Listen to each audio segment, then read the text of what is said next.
ಗುರು.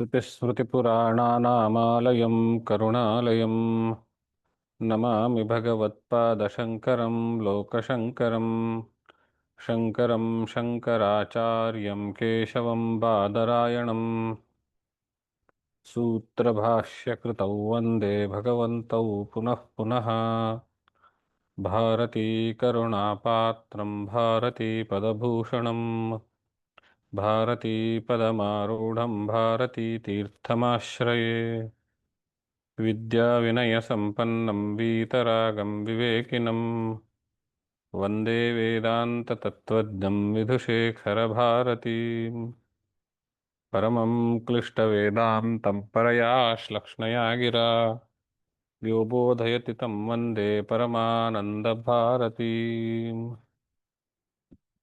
जन्माद्यस्य यतोऽन्वयादितरतश्चार्थेष्वभिज्ञस्वराट् तेने ब्रह्महृदाय आदिकवये मुह्यन्ति यत्सूरयः तेजो वारिमृदां यथा विनिमयो यत्र त्रिसर्गो मृषा धाम्ना स्वेन सदा निरस्तकुहकं सत्यं परं धीमहि. ಜಿಜ್ಞಾಸುಗಳೇ, ಶ್ರೀಮದ್ ಬಾದರಾಯಣ ಪ್ರಣೀತವಾಗಿರುವಂತಹ ಶ್ರೀಮದ್ ಭಾಗವತ ಮಹಾಪುರಾಣವನ್ನು ಕೈಗೆತ್ಕೊಂಡು 4ನೇ ಸ್ಕಂದದಲ್ಲಿ ಪುರಂಜನೋಪಾಖ್ಯಾನ ಪ್ರಾರಂಭ ಮಾಡ್ತಾ ಇದ್ದೀವಿ. ನಾವೀಗಾಗಲೇ ನೋಡಿದ್ವಿ, ಪ್ರಾಚೀನ ಬರ್ಹಿ ಅನ್ನುವಂಥವನು ಅನೇಕ ಯಜ್ಞಗಳನ್ನು ಮಾಡಿ, ಎಷ್ಟು ಯಜ್ಞ ಮಾಡಿದ್ದ ಅಂತ ಹೇಳಿದ್ರೆ, ಆ ಯಜ್ಞದ ವೇದಿಯಲ್ಲಿ ಬಳಸಿರುವಂತಹ ಬರ್ಹಿಯನ್ನು, ಎಲ್ಲ ಯಜ್ಞದ ಬರ್ಹಿಗಳನ್ನು ಒಟ್ಟುಗೂಡಿಸಿ ಹಾಸಿದ್ರೆ ಇಡೀ ಭೂಮಂಡಲವೇ ಮುಚ್ಚಿ ಹೋಗ್ತಿತ್ತಂತೆ. ಅಷ್ಟು ಅವನು ಯಜ್ಞ ಮಾಡಿದ್ದ ಅನ್ನೋ ಕಾರಣದಿಂದ ಅವನಿಗೆ ಪ್ರಾಚೀನ ಬರ್ಹಿ ಅಂತ ಹೆಸರು.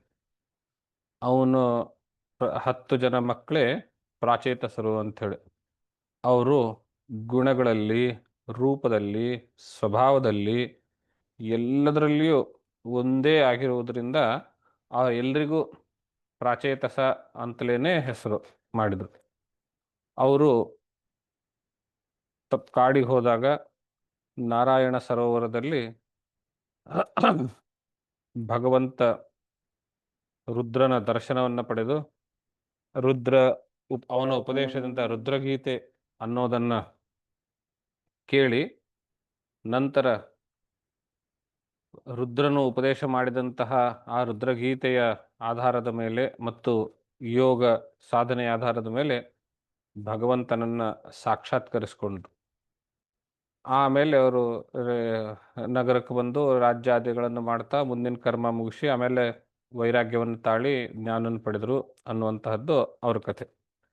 ಈಗ ನಾರದನಿಗೆ ಯೋಚನೆ ಬಂದಿದ್ದೇನು ಅಂತ ಹೇಳಿದ್ರೆ, ನನ್ನ ಶಿಷ್ಯನಾಗಿರುವಂತಹ ಧ್ರುವ, ಆ ಧ್ರುವನ ವಂಶದಲ್ಲಿ ಹುಟ್ಟಿರುವಂತಹ ಈ ಪ್ರಾಚೀನ ಬರ್ಹಿ, ಇವನು ಮಕ್ಕಳೇನೋ ರುದ್ರಗೀತೆಯ ಪ್ರಭಾವದಿಂದ ಜ್ಞಾನ ಮಾರ್ಗವನ್ನು ಹೊಂದಿದ್ರು,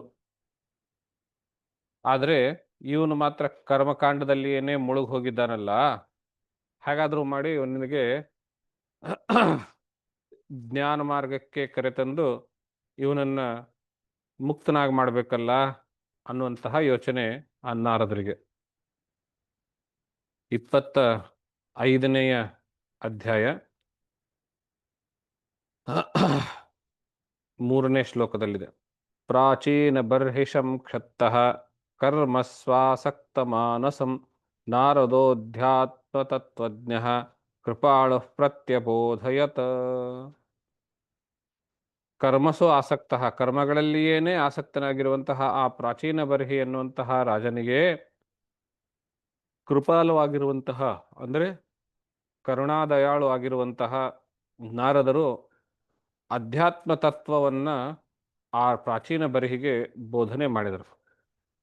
ಹೇಗೆ ಬೋಧನೆ ಮಾಡಿದರು ಅಂತ ಹೇಳಿದ್ರೆ, ಒಂದು ಕಥೆಯ ಮೂಲಕ ಬೋಧನೆ ಮಾಡಿದರು. ಈಗ ಅವನು ಕರ್ಮಕಾಂಡದಲ್ಲಿ ಮುಳುಗಿ ಹೋಗಿದ್ದಾನೆ, ಅವನಿಗೆ ಅದರಿಂದ ನಿವೃತ್ತಿ ಹಿಂತಿರುಗಿಸೋದು ಹೇಗೆ ಅಂತ ತಿಳಿ ಹೇಳೋದಕ್ಕೆ ಒಂದು ಕಥೆಯನ್ನು ಹೇಳ್ತಾರೆ. ಆ ಕಥೆಯ ಪ್ರಾರಂಭದಲ್ಲಿ ಪೀಠಿಕಾ ರೂಪವಾಗಿ ಮುಂದಿನ ಶ್ಲೋಕದಲ್ಲಿ 4ನೇ ಶ್ಲೋಕದಲ್ಲಿ ಆ ಪ್ರಾಚೀನ ಬರಿಹಿಗೆ ಪ್ರಶ್ನೆಯನ್ನು ಕೇಳುತ್ತಾರೆ. ಶ್ರೇಯಸ್ತಂ ಕಥಮದ್ರಾಜನ್ ಕರ್ಮಣಾತ್ಮನ ಈಹಸೆ ದುಃಖ ಹಾನಿ ಸುಖ ವಾಪ್ತಿ ಶ್ರೇಯಸ್ತನ್ನೇಹ ಚೇಷ್ಯತೆ. ನೋಡ್ಕಣಯ್ಯ, ಶ್ರೇಯಸ್ ಸಂಪಾದನೆ ಅನ್ನುವಂತಹದ್ದು ನಮ್ಮ ಆದ್ಯ ಗುರಿ ಅಥವಾ ಆದ್ಯ ಕರ್ತವ್ಯ. ಆದರೆ ನೀನು ಮಾಡ್ತಾ ಇರುವಂತಹ ಈ ಕರ್ಮಾದಿಗಳಿಂದ ಶ್ರೇಯಸ್ ಅಂದ್ರೇನು? ದುಃಖ ಹಾನಿ ಸುಖ ಪ್ರಾಪ್ತಿ. ಆದರೆ ನೀನು ಮಾಡ್ತಾ ಇರುವಂತಹ ಈ ಕರ್ಮದಿಂದ ದುಃಖ ಹಾನಿಯೂ ಆಗ್ತಾ ಇಲ್ಲ, ಸುಖ ಪ್ರಾಪ್ತಿನೂ ಆಗ್ತಾ ಇಲ್ಲ. ಇದೆಂಥ ಶ್ರೇಯಸ್ಸು ಮಾರ್ಗ ಕಣಯ ನಿಂದು ಅಂತ. ದುಃಖ ಹಾನಿ ಆಗ್ತಾ ಇಲ್ಲ ಅಂತಂದ್ರೆ ಕರ್ಮ ಮಾಡಬೇಕಾದಾಗೆ ಬಹಳ ಕೆಲಸ ಮಾಡಬೇಕಲ್ಲ, ಬಹಳ ಕಷ್ಟ ಆಗುತ್ತೆ ಕೆಲಸ ಮಾಡಬೇಕು ಅಂದ್ರೆ. ಆದ್ರಿಂದ ದುಃಖ ಅನ್ನೋದು ಇದ್ದೇ ಇದೆ ನಿನಗೆ. ಆಮೇಲೆ ಅದರಿಂದ ಸುಖ ಅನ್ನುವಂತಹದ್ದು ಅದನ್ನು ಪಡೆದುಕೊಂಡಿಯೇ ನೀನು ಸ್ವಲ್ಪ ದಿವಸ ಸ್ವರ್ಗದಲ್ಲಿದ್ದು ಮತ್ತೆ ಇಲ್ಲೇ ಬರುವಂತಹದ್ದು. ಮತ್ತೆ ನೀನು ಆ ಮುಗೀತಾ ಈ ಯಜ್ಞ ಮುಗೀತು ಅನ್ನೋಷ್ಟೊತ್ತಿಗೆ ಇನ್ನೊಂದು ಯಜ್ಞ ಮಾಡ್ತಾ ಇದೀಯ. ಆದ್ರಿಂದ ಅದರ ದುಃಖ ಅನ್ನೋದು ಹೋಗಿಲ್ಲ, ನಿಂಗೆ ಸುಖ ಅನ್ನೋದು ಸಿಕ್ಕಿಲ್ಲ. ಆದ್ರಿಂದ ಈ ಕರ್ಮಗಳನ್ನು ಮಾಡೋದ್ರಿಂದ ನಿನಗೇನು ಪ್ರಾಪ್ತವಾಯಿತು? ಶ್ರೇಯಸ್ಸನ್ನು ಪಡೆದುಕೊಂಡಿಯ ನೀನು ಅಂತ ಒಂದು ಪ್ರಶ್ನೆ ಕೇಳ. ಈ ಪ್ರಶ್ನೆಗೆ ದಿಗ್ಭ್ರಮಿತನಾದಂತಹ ಆ ಪ್ರಾಚೀನ ಬರಿಹಿ ರಾಜನು ಸರೆಂಡರ್ ಆಗ್ಬಿಟ್ಟ. ಇದೇನು ಹೀಗೆ ಕೇಳಿದ್ನಲ್ಲ ಇವನು, ನಾನು ಹೇಗೆ ಉತ್ತರ ಹೇಳಿ ಇವನಿಗೆ? ಅವನು ಹೇಳಿರೋದು ಎರಡೂ ಸರಿ ಇದೆ. ಒಂದು ಮುಗೀತಾ ಇದ್ದೆ ಅಂತ ಇನ್ನೊಂದು ಯಜ್ಞ ಮಾಡ್ತಾ ಇದ್ದೀನಿ. ಆ ಯಜ್ಞದ ಸುಖ ಯಾವಾಗ ಪಡ್ಕೊಂಡೆ? ಇಲ್ಲ. ಯಜ್ಞ ಮಾಡ್ತಾ ಇರುವಾಗ ಸಾಕಷ್ಟು ಕಷ್ಟಗಳಾಗ್ತವೆ, ದುಃಖ ಹಾನಿ ಆಗಿಲ್ಲ. ಹೌದಲ್ಲ, ಅವನಿಗೂ ಗೊತ್ತಾಗ್ಲಿಲ್ಲ ಹೇಗೆ ಉತ್ತರ ಕೊಡಬೇಕು ಅಂತೇಳಿ. ಅದಕ್ಕೆ ಅವನು ಸರೆಂಡರ್ ಆಗಿಬಿಟ್ಟು ನಂಗೇನು ಅಷ್ಟು ಗೊತ್ತಾಗಲಿಲ್ಲ, ನೀವೇ ತಿಳಿ ಹೇಳಿ ಅಂತ ಹೇಳ್ದ.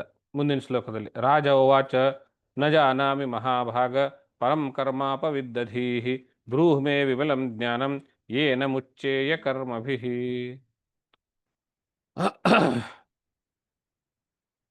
ನ ಜಾನಾಮಿ, ನಂಗೆ ಗೊತ್ತಿಲ್ಲ ಅದ್ರ ಬಗ್ಗೆ. ನೀವೇನು ಪ್ರಶ್ನೆ ಕೇಳಿದ್ರೋ ಅದ್ರ ಬಗ್ಗೆ ನಂಗೆ ಒಂದು ಗೊತ್ತಿಲ್ಲ ಅಥವಾ ನಂಗೆ ಏನೂ ಗೊತ್ತಾಗಲಿಲ್ಲ. ನಾನು ಸುಮ್ಮನೆ ನಮ್ಮ ಮನೆಯಲ್ಲಿ ಹಿರಿಯರು ಹೇಳಿದರು, ನಾನು ಅಥವಾ ಪುರೋಹಿತರು ಹೇಳಿದರು, ಹಾಗೆ ನಾನು ಒಂದಾದ್ಮೇಲೆ ನಿತ್ಯವಾಗಿ ಕರ್ಮಗಳನ್ನು ಮಾಡ್ತಾ ಮಾಡ್ತಾ ಮಾಡ್ತಾ ಕೂತಿದ್ದೀನಿ. ಆದ್ದರಿಂದ ವಿಮಲವಾದ ಅಂದರೆ ಒಂದು ಸ್ವಲ್ಪವೂ ದೋಷವಿಲ್ಲದ ಜ್ಞಾನವನ್ನು, ಅಂದರೆ ಶುಭ್ರವಾದ ಜ್ಞಾನವನ್ನು ನನಗೆ ಬೋಧನೆ ಮಾಡಬೇಕು ನೀನು ಅನ್ನುವಂತಹ ರೀತಿಯಲ್ಲಿ ಸರೆಂಡರ್ ಆಗಿ ಅವರಿಗೆ ಬೋಧನೆಯನ್ನು ಕೇಳಿದರು. ಆವಾಗ ನಾರದರು,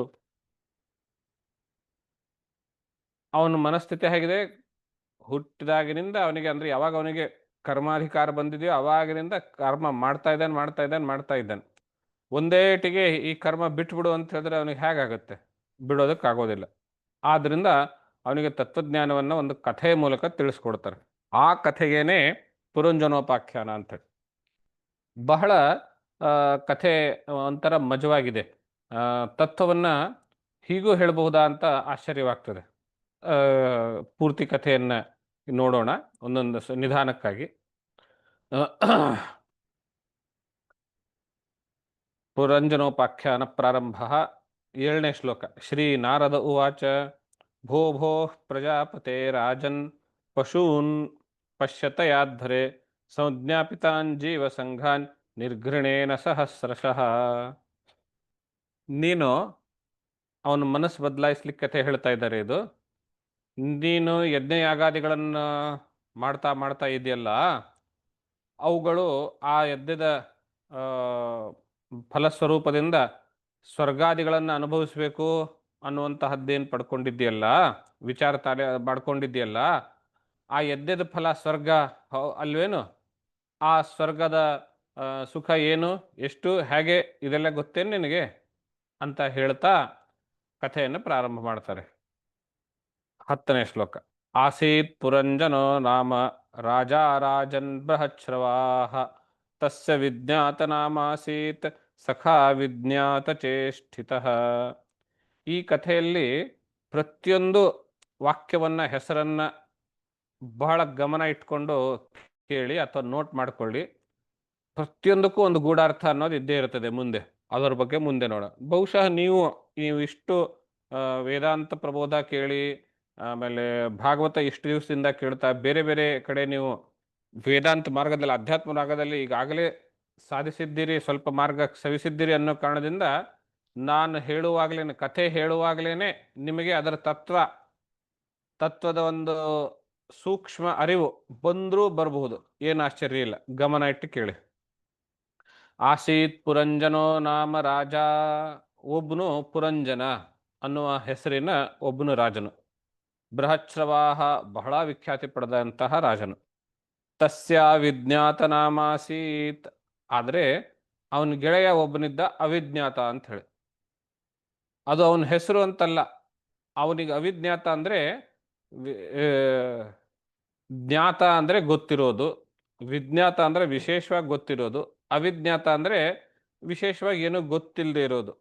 ಯಾಕೆ ಅಂದರೆ ಸಖ ಅವಿಜ್ಞಾತ ಚೇಷ್ಟಿತ, ಅವನು ಮಾಡುವಂತಹ ಕೆಲಸಗಳೇನು ಯಾರಿಗೂ ಗೊತ್ತಿರಲಿಲ್ಲ, ಅವನ ಹೆಸರೇನು ಯಾರಿಗೂ ಗೊತ್ತಿರಲಿಲ್ಲ, ಅವನ ಬಗ್ಗೆ ಯಾರಿಗೂ ಏನೂ ಗೊತ್ತಿರಲಿಲ್ಲ. ಅಂತಹ ಗೆಳೆಯ ಇದ್ದ ಇವನಿಗೆ. ಯಾರಿಗೂ ಗೊತ್ತಿರಲಿಲ್ಲ ಅನ್ನೋ ಕಾರಣದಿಂದ ಅದೇ ಅವನ ಹೆಸರಿಗೆ ಮಾಡಿಬಿಟ್ರು, ಗೊತ್ತಿರಲಾರದವನು ಅಂತ, ಅವಿಜ್ಞಾತ ಅಂತ ಅವನ ಹೆಸರು. ಇವನು ಬಹಳ ಫೇಮಸ್ಸು, ಬೃಹಚ್ರವಾಹ. ಅವನ ಗೆಳೆಯ ಏನಿದ್ನಲ್ಲ ಅವನು ಅವಿಜ್ಞಾತ. ಅವನು ಏನು ಮಾಡ್ತಾನೆ, ಎಲ್ಲಿರ್ತಾನೆ, ಅವನ ಹೆಸರೇನು, ಅವನ ಬಗ್ಗೆ ಏನಂದ್ರೆ ಯಾರಿಗೂ ಏನೂ ಗೊತ್ತಿಲ್ಲ ಅಂಥವನು ಅವನ ಗೆಳೆಯ. ಸೋ ಅನ್ವೇಷಮಾಣ ಶರಣಂ ಬಭ್ರಾಮ ಪೃಥಿವೀಂ ಪ್ರಭು ನ ಅನುರೂಪಂ ಯದಾ ವಿಂದದ ಅಭೂತ್ ಸವಿಮನ ಇವ. ಅವನು ವಾಸ ಮಾಡೋದಕ್ಕೆ ಅಂಥೇಳಿ ಸುಂದರವಾಗಿರುವಂತಹ ಒಂದು ನಗರ ಹುಡ್ಕೊಂಡು, ಅಥವಾ ಒಂದು ನಗರ ಅಂಥೇಳಿ, ಒಂದು ರಾಜ್ಯ ಅಂಥೇಳಿ, ಒಂದು ಪ್ರದೇಶ ಅಂಥೇಳಿ ಹುಡ್ಕೊಂಡು ಒಂದು ಊರಿಂದ ಇನ್ನೊಂದು ಊರಿಗೆ, ಒಂದು ರಾಜ್ಯದಿಂದ ಇನ್ನೊಂದೂರಿಗೆ ಸಂಚಾರ ಮಾಡ್ತಾ ಇದ್ದ. ಒಂದು ಊರಿಂದ ಇನ್ನೊಂದೂರಿಗೆ ಹೋಗೋದು, ಅಲ್ಲೊಂದು ಸ್ವಲ್ಪ ದಿವಸ ಇರೋದು, ಇದೇನು ಚೆನ್ನಾಗಿಲ್ಲ ಅನ್ನೋದು, ಅಲ್ಲಿಂದ ಅಲ್ಲಿ ಮುಂದೆ ಹೋಗೋದು. ಅವನಿಗೆ ಎಲ್ಲ ಲಕ್ಷಣಗಳಿಂದ ಕೂಡಿರುವಂತಹ, ಸುಂದರವಾಗಿರುವಂತಹ, ಎಲ್ಲ ಅನುಕೂಲಗಳಿಂದ ಕೂಡಿರುವಂತಹ ಒಂದು ನಗರದ ಅನ್ವೇಷಣೆಯಲ್ಲಿ ಇದ್ದಾನೆ ಅವನು, ವಾಸ ಮಾಡ್ಕೊಳ್ಬೇಕು ಅಂಥೇಳಿ. ನಾವು ಮನೆ ಕಟ್ಕೊಂಡು ಹುಡುಕ್ಬೇಕು ಅಂತ ಹೇಳಿದ್ರೆ ಎಷ್ಟು ಕೂಲಂಕಷವಾಗಿ ನೋಡ್ತೀವಿ ತಾನೆ, ನಮ್ಮ ಮನೆಯಲ್ಲಿ ಹಾಗಿರಬೇಕು ಹೀಗಿರಬೇಕು, ಅದರಲ್ಲಿ ಏರಿಯಾ ಚೆನ್ನಾಗಿಲ್ಲ, ಏರಿಯಾ ಚೆನ್ನಾಗಿದ್ದರೆ ವಾಸ್ತು ಚೆನ್ನಾಗಿಲ್ಲ, ವಾಸ್ತು ಚೆನ್ನಾಗಿದ್ದರೆ ಕನ್ಸ್ಟ್ರಕ್ಷನ್ ಚೆನ್ನಾಗಿಲ್ಲ, ಕನ್ಸ್ಟ್ರಕ್ಷನ್ ಚೆನ್ನಾಗಿದ್ದರೆ ಸೈಟ್ ಕಡಿಮೆ ಬಂತು, ಜಾಸ್ತಿ ಬಂತು, ಅಕ್ಕಪಕ್ಕದ ಜನ ಚೆನ್ನಾಗಿಲ್ಲ, ಹೀಗೆಲ್ಲ ನಾವು ನೋಡ್ತೀವಲ್ವ. ಹಾಗೆ ಅವನು ಎಲ್ಲ ಒಂದು ನಗರಗಳಿಂದ ಇನ್ನೊಂದು ನಗರಗಳಿಗೆ ಹುಡುಕ್ತಾ ನನಗೆ ಇಷ್ಟವಾಗುವ, ಯೋಗ್ಯವಾಗ ಬೆಸ್ಟ್ ಅನ್ನುವಂತಹದ್ದು ನಗರದ ಅನ್ವೇಷಣೆಯಲ್ಲಿ ಅವನು ಹೊರಟಿದ್ದ. ಸ ಏಕದ 13ನೇ ಶ್ಲೋಕ. ಸ ಏಕದ ಹಿಮವತೋ ದಕ್ಷಿಣೇಶ್ವತ ಸಾನುಷು ದದರ್ಶ ನಮಭಿರ್ದ್ವಾಭಿಃ ಪುರಂ ಲಕ್ಷಿತ ಲಕ್ಷಣಾಂ. ಹೀಗೆ ಅವನು ಹುಡುಕ್ತಾ ಹಿಮಾಲಯದ ದಕ್ಷಿಣದ ಸಾನು ಪ್ರದೇಶದಲ್ಲಿ ಇರುವಂತಹ ಒಂದು ನಗರವನ್ನು, ಎಂಥ ನಗರ ಅದು, ಲಕ್ಷಿತ ಲಕ್ಷಣಾಂ, ಎಲ್ಲ ಲಕ್ಷಣಗಳಿಂದ, ಒಂದು ನಗರ ಅಂದರೆ ಹೇಗಿರಬೇಕು ಆ ಎಲ್ಲ ಲಕ್ಷಣಗಳಿಂದ ಕೂಡಿರುವಂತಹ ಆ ನಗರವನ್ನ, ಎಂಥದ್ದದು, ಅದರ ಇನ್ನೊಂದು ಸ್ಪೆಷಾಲಿಟಿ ಏನು, ನವಭಿರ್ದ್ವಾರ್ಭಿಃ, 9 ದ್ವಾರಗಳಿಂದ ಕೂಡಿರುವಂತಹ ಆ ನಗರವನ್ನ ಕಂಡನು. ಹೇಗಿತ್ತು ಆ ನಗರದ ವರ್ಣನೆ ನೋಡಿ. ಪ್ರಾಕಾರೋಪವನ ಅಟ್ಟಾಲ ಪರಿಖೈರಕ್ಷತೋರಣೈಃ ಸ್ವರ್ಣರೌಪ್ಯಾಯಸೈ ಸ್ಮಂಗೈ ಸಂಕುಲಾಂ ಸರ್ವತೋ ಗೃಹೈಃ. ಪ್ರಾಕಾರ, ಉಪವನ, ಅಟ್ಟಾಲ, ಪರಿಖ. ಪ್ರಾಕಾರ ಅಂದರೆ ಕೋಟೆ, ಉಪವನ ಉದ್ಯಾನ, ಉಪವನ.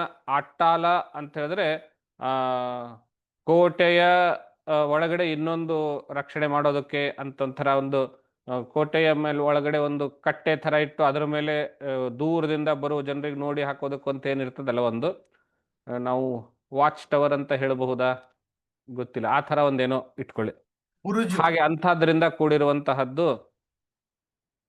ಆಮೇಲೆ ಪರಿಖ ಅಂದ್ರೆ ಕೋಟೆಯ ಬಾಗಿಲು ಒಳಗಡೆ ಗುಳಿ ಹಾಕೋದು ಅಥವಾ ಅಗಳೆ ಹಾಕೋದು ಅಂತ ಹೇಳಿ, ನಾವು ಇವತ್ತಿನ ಭಾಷೆಯಲ್ಲಿ ಬೋಲ್ಟ್ ಹಾಕೋದು ಅಂತ ಹೇಳ್ತೀವಲ್ಲ, ಹಾಗೆ ಕೋಟೆ ಒಳಗಡೆ ಏನು ಹಾಕ್ತಾರೆ, ದೊಡ್ಡದಾಗಿರುವಂತಹ ಒಂದು ಕಟ್ಟಿಗೆಯ ಈ ಗೋಡೆಯಿಂದ ಈ ಗೋಡೆವರೆಗೆ ಹಾಕ್ತಾರಲ್ಲ, ಅದಕ್ಕೆ ಅಳಿಗ ಅಥವಾ ಗುಳಿ ಅಂತ ಹೇಳ್ತೇವೆ, ಅದು ಪರಿಖ ಅಂದ್ರೆ ಅದು. ಅದರಿಂದ ಕೂಡಿರುವಂತಹದ್ದು. ಅಕ್ಷತೋರಣೈಹಿ, ಅನೇಕ ಗವಾಕ್ಷ ತೋರಣಗಳಿಂದ ಕೂಡಿರುವಂತಹದ್ದು. ಸ್ವರ್ಣ ರೌಪ್ಯಾಯಸೈಹಿ, ಎಂಥ ಶಿಖರಗಳಿದ್ದು ಆ ಕೋಟೆಯ ಸುತ್ತಮುತ್ತಲು, ಸ್ವರ್ಣ ರೌಪ್ಯ ಆಯಸ, ಚಿನ್ನ ಬೆಳ್ಳಿ ಕಬ್ಬಿಣ ಮೊದಲಾದ ಶಿಖರಗಳಿಂದ ಕೂಡಿರುವಂಥ ಎಲ್ಲ ಕಡೆಯಲ್ಲೂ ವ್ಯಾಪಿಸಿರುವಂತಹದ್ದು ಅಂತಹ ಆ, ಕೋಟೆ ಅದು, ಕೋಟೆಗಳಿಂದ ತುಂಬಿರುವಂಥ. ಮತ್ತು ಗೃಹೈಹಿ ಸಂಕುಲಾಂ, ಅನೇಕ ಮನೆಗಳಿಂದ ಕೂಡಿರುವಂತಹ. ಸಂಕುಲ ಅಂದ್ರೆ ಕಾಂಪ್ಲೆಕ್ಸ್, ನಾವು ಇವತ್ತು ಹೇಳ್ತೀವಲ್ಲ ಅದು. ಗೃಹೈ ಸಂಕುಲಾಂ, ಅನೇಕ ಮನೆಗಳಿಂದ ಕೂಡಿರುವಂತಹ. ಹೀಗೆ ಕೋಟೆನೂ ಇತ್ತು, ತೋರಣನೂ ಇತ್ತು, ಶೃಂಗಾರನೂ ಇತ್ತು, ಆ, ಇಂತಹ ಸುಂದರವಾಗಿರುವಂತಹ ಒಂದು ನಗರ ಅದು. ಮತ್ತೇನಿತ್ತು?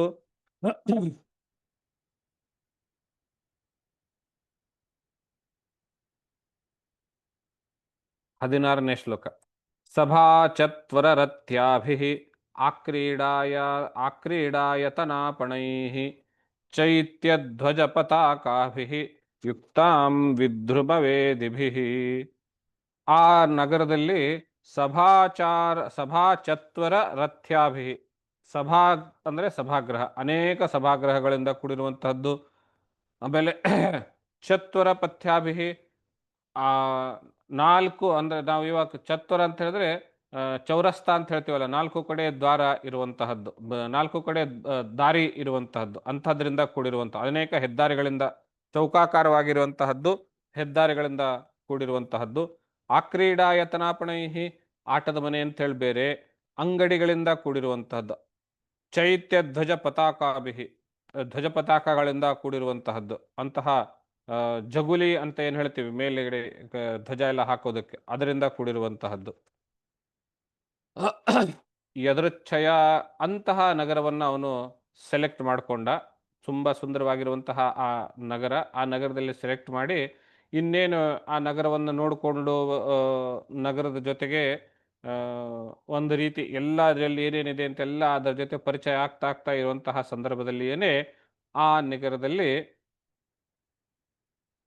ಯದೃಚ್ಛಯಾ ಗತಾಂ ತತ್ರ ದದರ್ಶ ಪ್ರಮದೋತ್ತಮಾಂ ಭೃತ್ಯೈರ್ದಶಭಿರಾಯಂತೀಂ ಏಕೈಕಶತನಾಯಕೈಃ. ಆ ನಗರದಲ್ಲಿ ಯದೃಚ್ಛಯ, ಅಕಸ್ಮಾತ್ತಾಗಿ ಒಬ್ಬಳು ಪ್ರಮದೋತ್ತಮಂ, ಸುಂದರವಾಗಿರುವಂತಹ ನವಯೌವನದಿಂದ ಕೂಡಿರುವಂತಹ ಸ್ತ್ರೀ ಅವನ ಎದುರುಗಡೆ ಸಿಕ್ಳು, ಎದುರುಗಡೆ ಬಂದ್ಲು. ಹೇಗಿದ್ಲು ಅವಳು?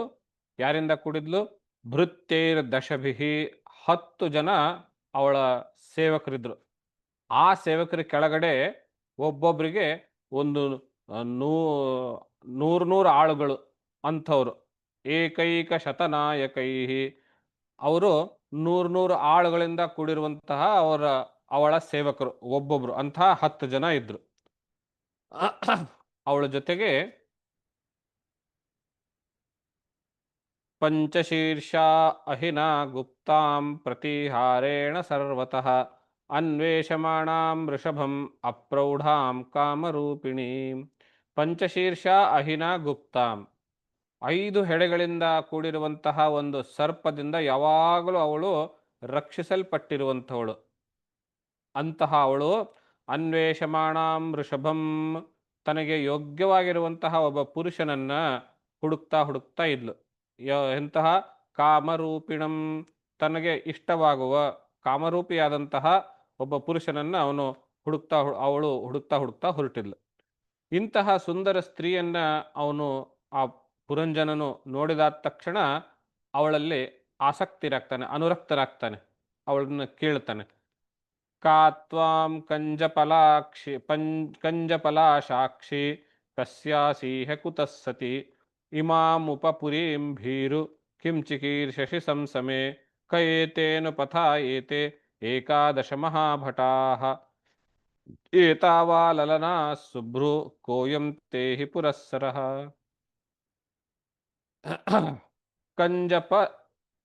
ಕಂಜಪಲಾಶಾಕ್ಷಿ, ಕಂಜಪಲಾಶ ಅಂತ ಹೇಳಿದ್ರೆ ತಾವರೆ ಹೂ. ತಾವರೆ ಹೂವಿನಂತ ಕಣ್ಣಿರುವಂಥವಳೆ ನೀನು. ಯಾರು ನೀನು? ಕಸ್ಯಾಸೀಹ ಕುತಸ್ಸತಿ, ಎಲ್ಲಿಂದ ಬಂದಿ? ಯಾರ ಮಗಳು? ಇವರು ನಿನ್ನ ಜೊತೆಗೆ ಇರುವಂತಹ 11 ಜನ ಸೈನಿಕರು, ಇವ್ರು ಯಾರು ಅನ್ನುವಂಥದ್ದು. ಅಂದರೆ ಅವನು ಆ ಸರ್ಪವನ್ನು ಸೇರಿಸಿ ಹೇಳ್ತಾ ಇದ್ದಾನೆ. 11 ಜನ ಇವರೆಲ್ಲ ಯಾರು ಅಂತ ಅವನು ಪ್ರಶ್ನೆ. ಆ ಪ್ರಶ್ನೆಗೆ ಅವಳು ಮಾರ್ಮಿಕವಾಗಿ ಉತ್ತರ ಕೊಡ್ತಾಳೆ. ಏನು ಉತ್ತರ ಕೊಡ್ತಾಳೆ? ನಾವು ಇನ್ನೂ ಅನೇಕ ರೀತಿಯ ಅವಳ ನಿನ್ನ ಸೌಂದರ್ಯ ಎಲ್ಲಿಂದ ಬಂತು, ಇಷ್ಟು ಸೌಂದರ್ಯ ಹ್ಯಾಕ್ ಪಡ್ಕೊಂಡು, ಹಾಗೆ ಹೀಗೆ ಎಲ್ಲ ಬೇರೆ ಬೇರೆ ರೀತಿಯ ಪ್ರಶ್ನೆಗಳನ್ನು ಕೇಳ್ತಾನೆ. ಕೇಳಿ ಅವಳಿಗೆ ಉತ್ತರವನ್ನು ಹೇಗೆ ಮಾರ್ಮಿಕವಾಗಿ ಕೊಡ್ತಾಳೆ ಅಂದರೆ, ನವಿದಾಮ ವಯಂ ಸಮ್ಯಕ್ ಕರ್ತಾರಂ ಪುರುಷರ್ಷಭ ಆತ್ಮನಶ್ಚ ಪರಸ್ಯಾಪಿ ಗೋತ್ರಂ ನಾಮ ಚ ಯತ್ಕೃತಂ. ನೋಡ್ಕಣಯ್ಯ, ನಾವು ಯಾರು, ಎಲ್ಲಿಂದ ಬಂದ್ವಿ, ನಮ್ಮ ಗೋತ್ರ ಏನು, ಯಾರು ನಮ್ಮ ಕರ್ತೃಗಳು ಅಂದರೆ ನಮಗೆ ಹುಟ್ಟಿಸಿದ್ದು ಯಾರು, ಇದು ಯಾವುದು ನಂಗೆ ಗೊತ್ತಿಲ್ಲ. ಅಷ್ಟಲ್ಲದೆ ಅದರಿಂದ ಪ್ರಯೋಜನನಾದರೂ ಏನು, ನಾವು ಇಲ್ಲಿ ಹುಡುಕ್ತಾ ಬಂದಿರೋದು ಇಹಾದ್ಯ ಸಂತಮಾತ್ಮಾನಂ ನ ವಿಧಾಮ ತತಃ ಪರಂ ಏನೇಯಂ ನಿರ್ಮಿತ ವೀರ ಪುರಿ ಶ್ರವಣಮಾತ್ಮನಃ. ನಾವು ಯಾರು ಹುಟ್ಟಿಸಿದ್ರು, ಯಾವ ನಗರದಲ್ಲಿ ಇದ್ದೀವಿ, ಎಲ್ಲಿಂದ ಬಂದ್ವಿ, ಅದ್ಯಾವುದು ನಮಗೆ ಗೊತ್ತಿಲ್ಲ, ಅದು ನಮಗೆ ಬೇಕು ಆಗಿಲ್ಲ, ಅದರಿಂದ ಪ್ರಯೋಜನ ಏನಿಲ್ಲ. ಅದನ್ನು ತಿಳ್ಕೊಳ್ಳೋದ್ರಿಂದ ನಿನಗಾದರೂ ಏನು ಪ್ರಯೋಜನ, ಅದೂ ಇಲ್ಲ. ಇವಾಗ ಆಗಬೇಕಾಗಿರೋದೇನು ಅಂತಂದರೆ, ಇಮಾಂ ತ್ವಮಧಿಷ್ಠಿ ಇಮಾಂ ತ್ವಮಧಿತಿಷ್ಠಸ್ವ ಪುರೀಂ ನವಮುಖೀಂ ವಿಭೋ ಮಯೋಪನೀತಾನ್ ಗೃಹಾನಃ ಕಾಮಭೋಗಾನ್ ಶತಂ ಸಮಾಹ. ನೀನು ನನ್ನನ್ನು ಗ್ರಹಿಸಿ ಅಂದರೆ ನನ್ನನ್ನು ಮದುವೆಯಾಗಿ ಈ ನಗರದಲ್ಲಿ 100 ವರ್ಷವಾಗಿ ಸುಖವಾಗಿ, ಅಂದರೆ 100 ವರ್ಷ ಕಾಲ 100 ಕಾಲ ಈ ಸುಖವಾಗಿ ಬಾಳಬಹುದು, ಕಾಮಭೋಗವನ್ನು ಅನುಭವಿಸ್ತಾ ಬಾಳಬಹುದು. ನಾವು ನೀನು ಅದರ ಬಗ್ಗೆ ಯೋಚನೆ ಮಾಡು. ನಾನು ಯೋಗ್ಯನಾದ ಅನುರೂಪನಾದ ವರನನ್ನು ಹುಡುಕೊಂಡು ಹೊರಟಿದ್ದೇನೆ. ನಿನಗೆ ಅದರಲ್ಲಿ ಆಸಕ್ತಿ ಅಂತ ಇದ್ದರೆ ನನ್ನ ಜೊತೆಗೆ ಮದುವೆಯಾಗಿ ನಾವಿಬ್ಬರು ಇಲ್ಲಿ ಇದೇ ನಗರದಲ್ಲಿ ನವಮುಖಿ 9 ದ್ವಾರಗಳಿಂದ ಕೂಡಿರುವಂತಹ ಈ ನಗರದಲ್ಲಿ ನಾವು ಸುಖವಾಗಿ ಬಾಳಬಹುದು, ಸುಖವಾಗಿ ಒಬ್ಬರು ಸುಖದಿಂದ ಇರೋಣ ಅನ್ನುವಂತಹ ರೀತಿಯಲ್ಲಿ ಅವಳು ಹೇಳ್ತಾಳೆ. ಮೊದಲೇ ಬಹಳ ಸುಂದರಿ, ಇವನು ನಗರಕ್ಕೋಸ್ಕರವೇ ಅನೇಕ ಕಡೆ ಅಲ್ಲಾಡ್ದವನು. ಅಂತಹ ಸುಂದರ ನಗರ ಸಿಕ್ಕಿತ್ತು. ಅದೇ ನಗರದಲ್ಲಿ ಇಂತಹ ಸುಂದರ ಸ್ತ್ರೀ ಸಿಕ್ಕಾಗ ಮತ್ತು ಆ ಕಡೆಯಿಂದಲೇ ಅವಳು ಮದುವೆ ಆಗೋಣ ಅಂಥೇಳಿ ಅವಳು ಹೇಳಿದಾಗ ಇವನು ಅವಳಲ್ಲಿ ರೂಪದಿಂದಲೇ ಆಸಕ್ತನಾಗಿರ್ತಾನೆ, ಅವಳ ಮಾತಿನಿಂದಲೂ ಆಸಕ್ತನಾಗಿ ಅವಳ ಜೊತೆಗೆ ಮದುವೆ ಆಗೋದಕ್ಕೆ ಒಪ್ಕೊಳ್ತಾನೆ. ಒಪ್ಕೊಂಡು ಅವರಿಬ್ಬರು ಗೃಹಸ್ಥಾಶ್ರಮವನ್ನು ಸೇರಿ ಅಲ್ಲಿಯೇನೆ ಸಂಸಾರ ನೋಡೋದಕ್ಕೆ ಶುರು ಮಾಡ್ತಾರೆ.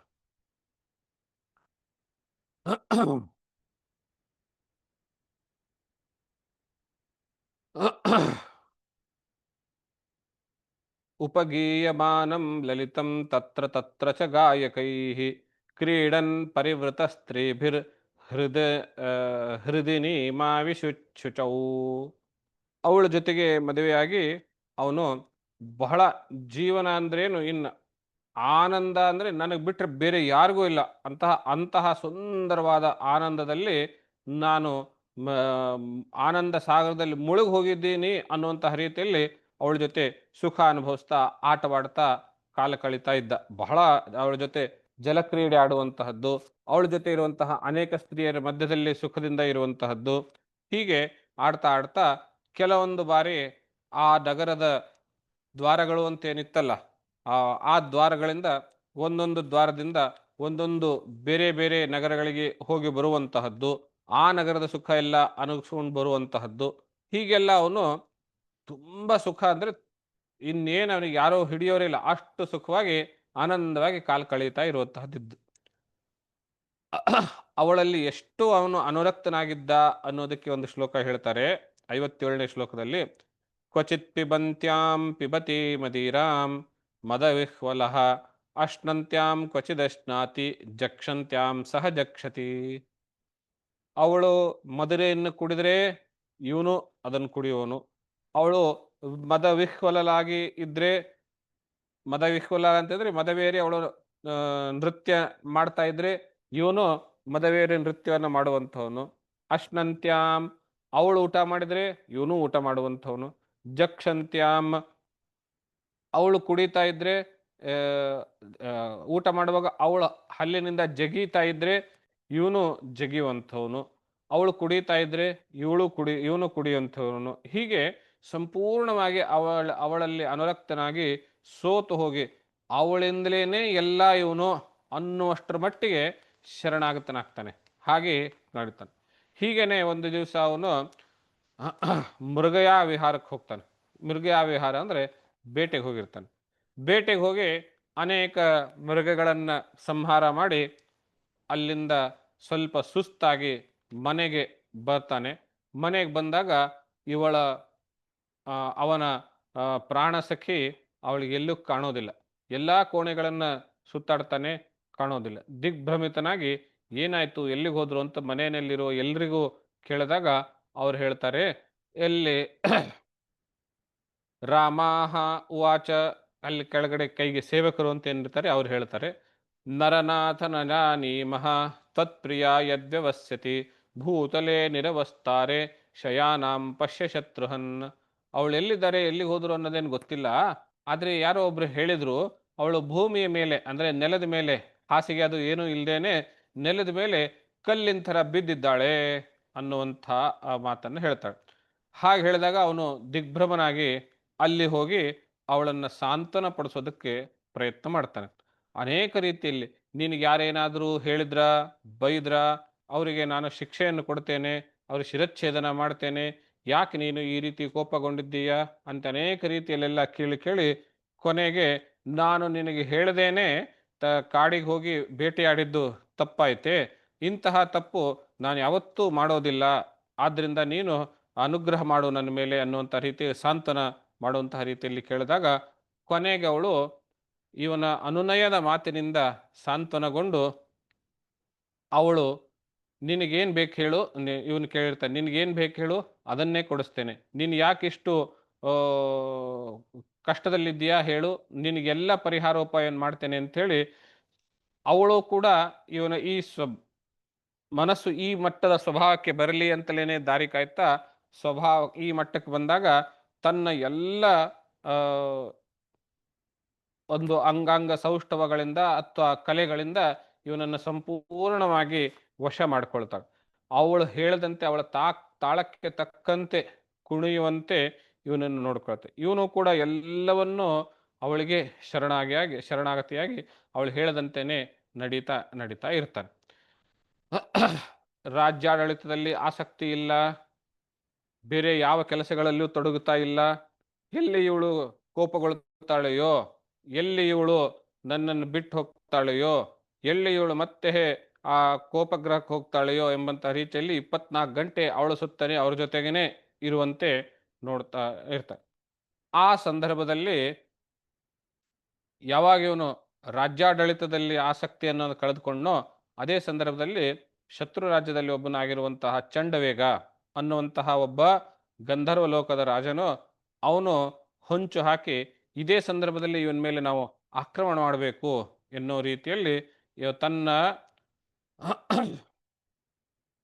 ಮಗಳಾಗಿರುವಂತಹ ಕಾಲಕನ್ಯೆ ಅನ್ನುವಂಥಳು, ಆ ಕಾಲಕನ್ಯೆ ಅವಳಿಗೆ ಯಾರೂ ವರಿಸಿರಲಿಲ್ಲ. ಅವಳನ್ನು ಹುಡ್ಕೊಂಡು ಯವನ ಅನ್ನುವಂಥವನಿಗೆ ಅವಳು ಮದುವೆ ಆಗಿರ್ತಾಳೆ.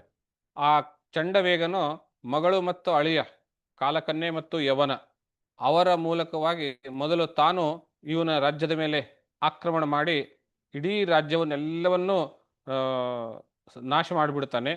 ಚಂಡವೇಗ ಇತಿ ಖ್ಯಾತೋ ಗಂಧರ್ವಾಧಿಪತಿರ್ನೃಪ ಗಂಧರ್ವಾಸ್ತಸ್ಯ ಬಲಿನಃ ಷಷ್ಟ್ಯುತ್ತರಶತತ್ರಯಂ ಗಂಧರ್ವ್ಯಸ್ತಾದೃಶೀರಸ್ಯ ಮೈಥುನ್ಯಶ್ಚ ಸಿತಾಸಿತಾಃ ಪರಿವೃತ್ಯ ವಿಲುಂಪಂತಿ ಸರ್ವಕಾಮನಿ ನಿರ್ವೃತಾಂ. ಆ ಚಂಡವೇಗನು ತನ್ನ ಆಕ್ರಮಣದಿಂದ ಇವನ ಕೋಟೆ ಸೈನಿಕರು ಅವರು ಎಲ್ಲರನ್ನು ಎಷ್ಟು ಜನ 60 ಜನ ಗಂಧರ್ವರನ್ನು ತೆಗೆದುಕೊಂಡು ಬಂದಿರ್ತಾನೆ. ಅಷ್ಟೇನೆ, ಅಷ್ಟು ಪುಟ್ಟ ಸೈನ್ಯದಿಂದಲೇ ಇವನು ಎಲ್ಲ 60 ಷಷ್ಟ್ಯುತ್ತರ ಶತತ್ರಯಂ 360 ಷಷ್ಟಿ ಉತ್ತರ ಶತತ್ರಯಂ 360 ಜನ ಸೈನಿಕರನ್ನ ಗಂಧರ್ವನ್ನ ಕರೆದುಕೊಂಡು ಬಂದಿರ್ತಾನೆ. ಆ 360 ಸೈನಿಕರ ಅಥವಾ ಗಂಧರ್ವ ಸೈನ್ಯದ ಎದುರುಗಡೆ ಇವನು ಎಲ್ಲ ಸೈನ್ಯ ಅನ್ನುವಂತಹದ್ದು ನಾಶವಾಗಿ ಹೋಗ್ತದೆ. ಇವನು ಮಾತ್ರ ಅವನು ಕಾಮಲೋಲುಪನಾಗಿಯೇನೆ ಅವಳಲ್ಲಿಯೇನೆ ಅನುರಕ್ತನಾಗಿ ಇರ್ತಾನೆ. ಯುದ್ಧಕ್ಕೆ ಹೊರಗಡೆ ಏನು ನಡೀತಾ ಇದೆ ಏನೂ ಗೊತ್ತಾಗಿಲ್ಲ. ಕೋಟೆ ವಶವಾಯಿತು, ಎಲ್ಲ ಸೈನಿಕರು ಸತ್ತು ಹೋಗ್ತಾ ಇದ್ರು, ಇವನು ಮಾತ್ರ ಅದರಲ್ಲೇ ಮುಳುಗಿರ್ತಾನೆ. ಆದರೂ ಅವನ ಸೈನಿಕರು ತಕ್ಕ ಮಟ್ಟಿಗೆ ಹೋರಾಡ್ತಾರೆ, ಆದರೂ ಯಶಸ್ಸು ಸಿಗೋದಿಲ್ಲ. ಆಮೇಲೆ ಆ ಕಾಲಕನ್ಯೆ ಮತ್ತು ಯವನ ಅನ್ನುವಂಥವ್ರು ಇವನ ಮೇಲೆ ಆಕ್ರಮಣ ಮಾಡಿ ಇವನನ್ನ ಒಂದು ಕತ್ತಲೆಯ ಕೋಣೆಯಲ್ಲಿ ಬಂಧಿಯಾಗಿಟ್ಕೊಳ್ತಾರೆ. ಅನೇಕ ರೀತಿಯ ಚಿತ್ರಹಿಂಸೆ ಇತ್ಯಾದಿಗಳನ್ನು ಕೊಡೋದಕ್ಕೆ ಶುರು ಮಾಡ್ತಾರೆ. ಅವನು ಬಹಳ ಕಾಲ ಚಿತ್ರಹಿಂಸೆ ಇತ್ಯಾದಿಗಳನ್ನೆಲ್ಲವನ್ನ ಅನುಭವಿಸಿ ಕೊನೆಗೆ ಒಂದು ದಿವಸ ಪ್ರಾಣ ಅನ್ನುವಂತಹದ್ದು ಬಿಟ್ಟುಬಿಡ್ತಾನೆ.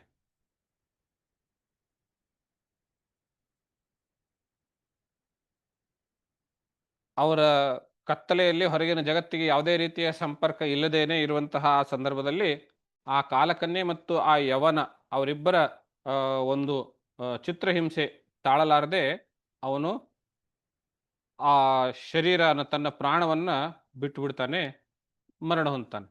ಮರಣ ಹೊಂದುವಾಗ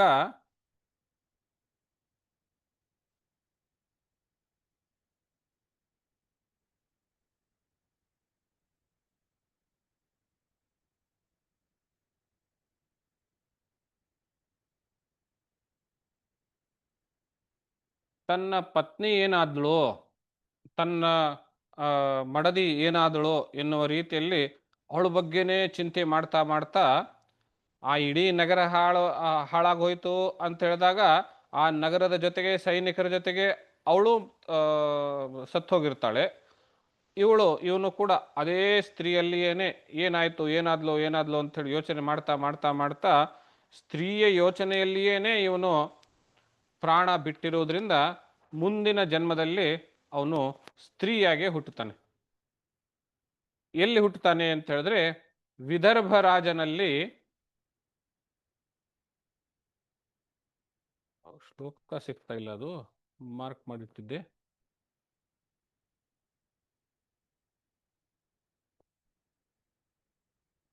ವಿದರ್ಭ ರಾಜನ ಮಗಳಾಗಿ ಹುಟ್ಟುತ್ತಾಳೆ. ಸ್ತ್ರೀಯನ್ನೇ ನಿರಂತರವಾಗಿ ಯೋಚನೆ ಮಾಡ್ತಾ ಮಾಡ್ತಾ ಅವನು ಮರಣ ಹೊಂದಿರೋದ್ರಿಂದ ಮುಂದಿನ ಜನ್ಮದಲ್ಲಿ ಸ್ತ್ರೀ ಶರೀರವಾಗಿಯೇ ಪಡೆದುಕೊಂಡು ವಿದರ್ಭ ರಾಜನ ಮಗಳಾಗಿ ಹುಟ್ಟುತ್ತಾಳೆ, ವೈದರ್ಭಿ ಅನ್ನುವಂತಹದ್ದು.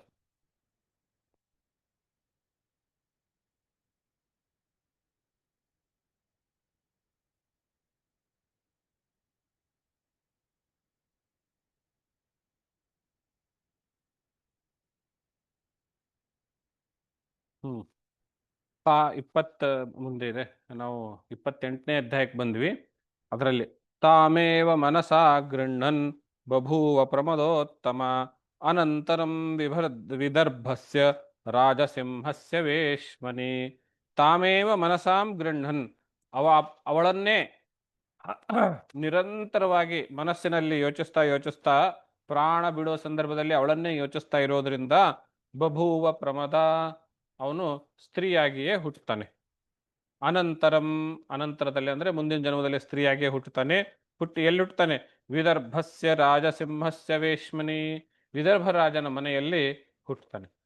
ಹುಟ್ಟಿ ಉಪಯೇಮೆ ವೀರ್ಯಪಣಾಂ ವೈದರ್ಭೀಂ ಮಲಯಧ್ವಜ ಯುಧಿ ನಿರ್ಜಿತ್ಯ ರಾಜನ್ಯಾನ್ ಪಾಂಡ್ಯ ಪುರಪುರಂಜಯ. ಅವಳು ಆ ವಿದರ್ಭ ರಾಜನ ತನ್ನ ಮಗಳ ಸ್ವಯಂವರಕ್ಕೋಸ್ಕರವಾಗಿ ತನ್ನ ಮಗಳ ವಿವಾಹಕ್ಕೋಸ್ಕರವಾಗಿ ಸ್ವಯಂವರವನ್ನು ಏರ್ಪಡಿಸ್ತಾನೆ. ಆ ಸ್ವಯಂವರದಲ್ಲಿ ಮಲಯಧ್ವಜ ಎನ್ನುವಂತಹ ದಕ್ಷಿಣದಿಂದ ಬಂದಿರುವಂತಹ ಪಾಂಡ್ಯರಾಜನಾಗಿರುವಂತಹ ಮಲಯಧ್ವಜ ಅವನನ್ನ ಇವಳು ಸ್ವಯಂವರದಲ್ಲಿ ವರಿಸ್ತಾಳೆ. ಆ ವರೆಸಿ ಆ ಮಲಯಧ್ವಜನ ಜೊತೆಗೆ ವಿವಾಹವಾಗ್ಕೊಂಡು ಅವನಿಂದ 7 ಜನ ಸಂತಾನವನ್ನ ಪಡೆಯುತ್ತಾರೆ. ಯಾರ್ಯಾರು ಅವರು ಅನ್ನುವಂತಹದ್ದಾದ್ರೆ, ತಸ್ಯಾಂ ಜನಯಾಂ ಚಕ್ರೆ ಆತ್ಮಜಾಮಸಿತೆ ಕ್ಷಣಾಂ